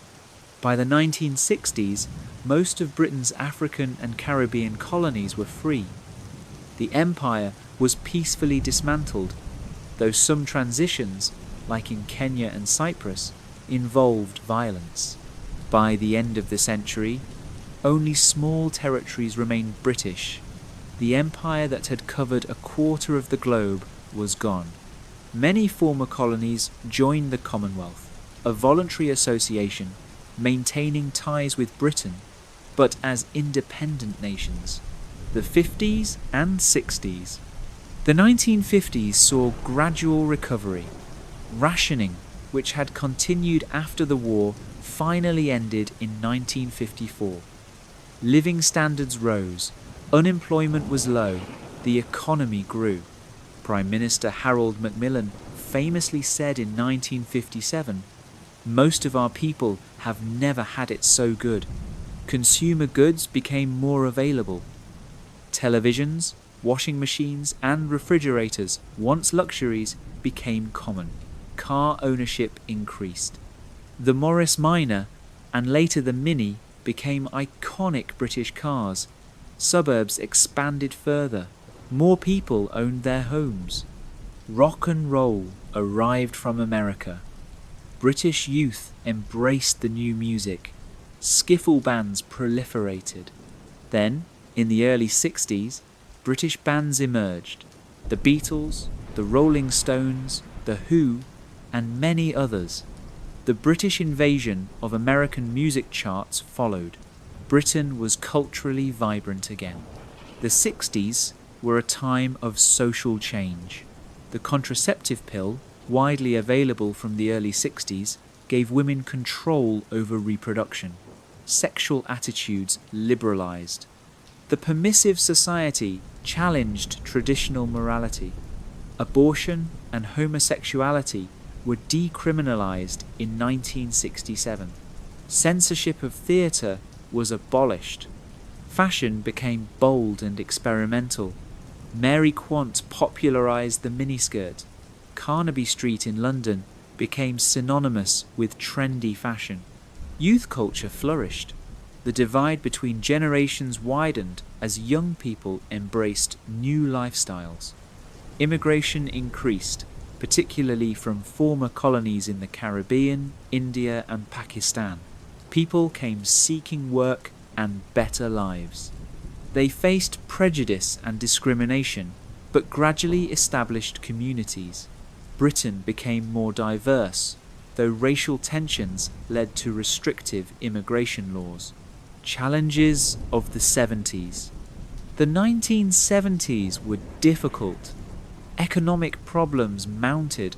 Oil crises in 1973 and 1979 caused prices to soar. Inflation rose to over 20%. Strikes were frequent as unions demanded wage increases to match rising prices. The Winter of Discontent in 1978 to 79 saw widespread strikes, including by public service workers. Rubbish piled up uncollected. The government seemed unable to govern. Northern Ireland descended into violence. The Troubles, beginning in the late 60s, pitted Catholic nationalists who wanted union with Ireland against Protestant Unionists who wanted to remain in the United Kingdom.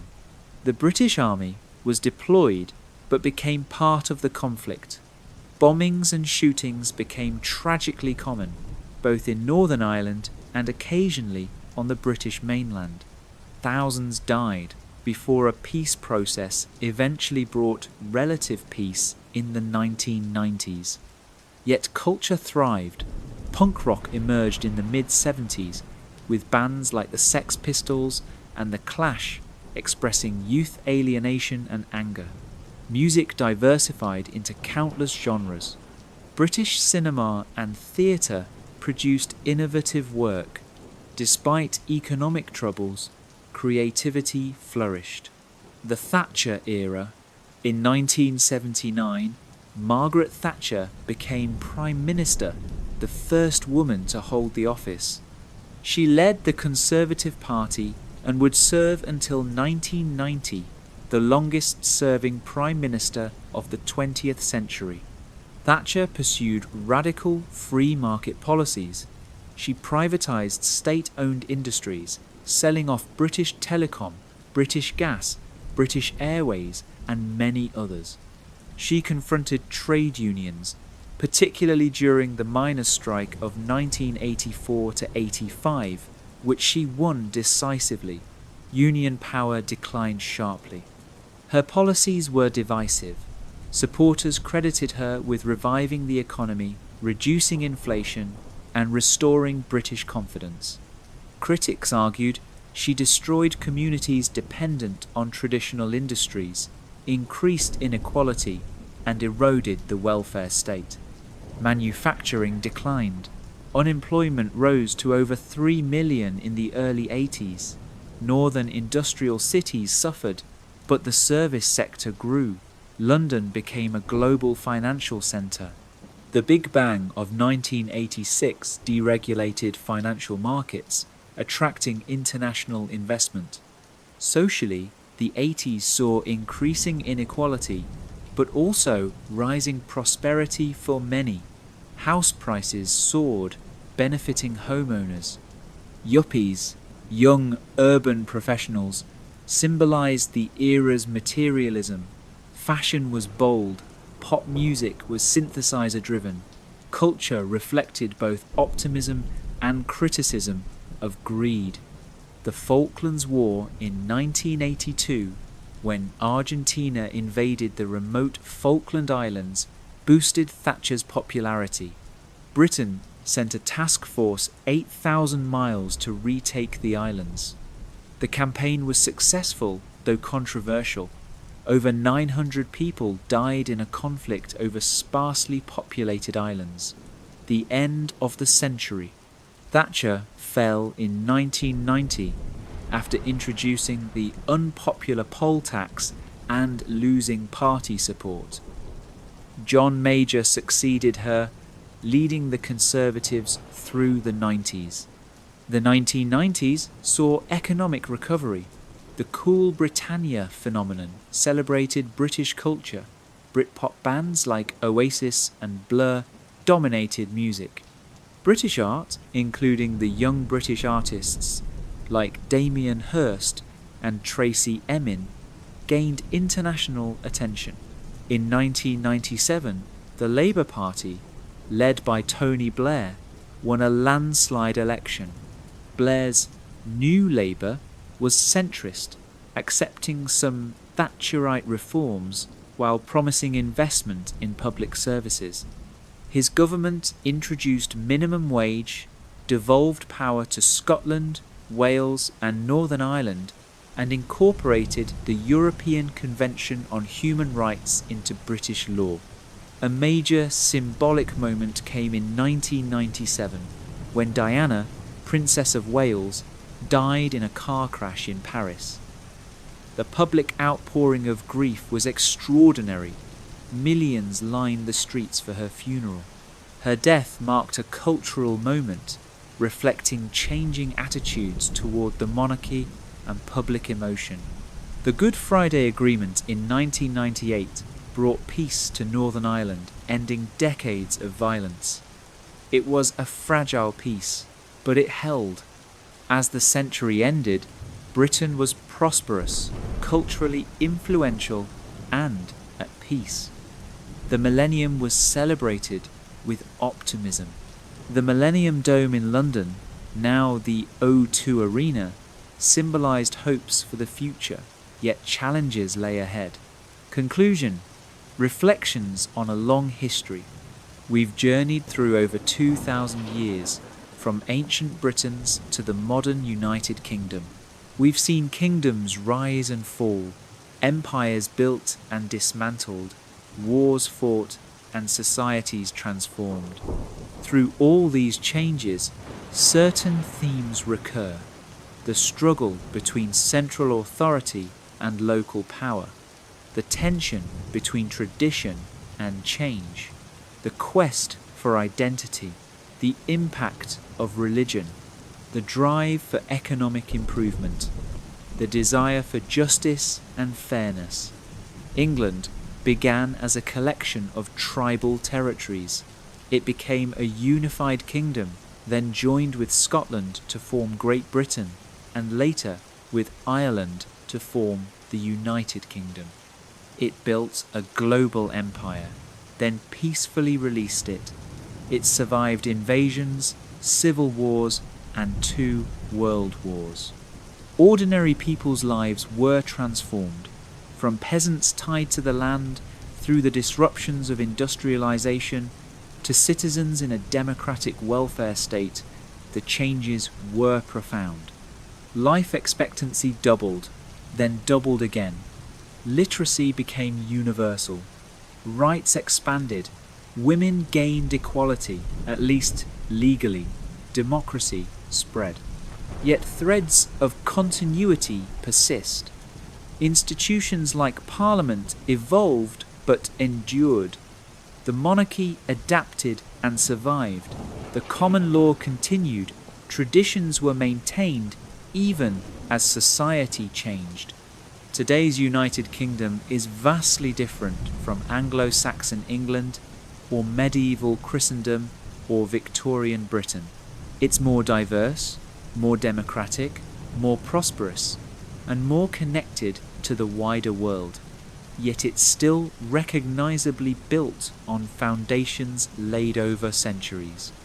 As we finish this long journey through history, perhaps you've found the steady rhythm of historical narrative soothing, the rise and fall of dynasties, the slow changes in daily life, the endless succession of events and people, each important in their time, but now distant and peaceful in memory. History reminds us that change is constant, that challenges are overcome, that peoples endure.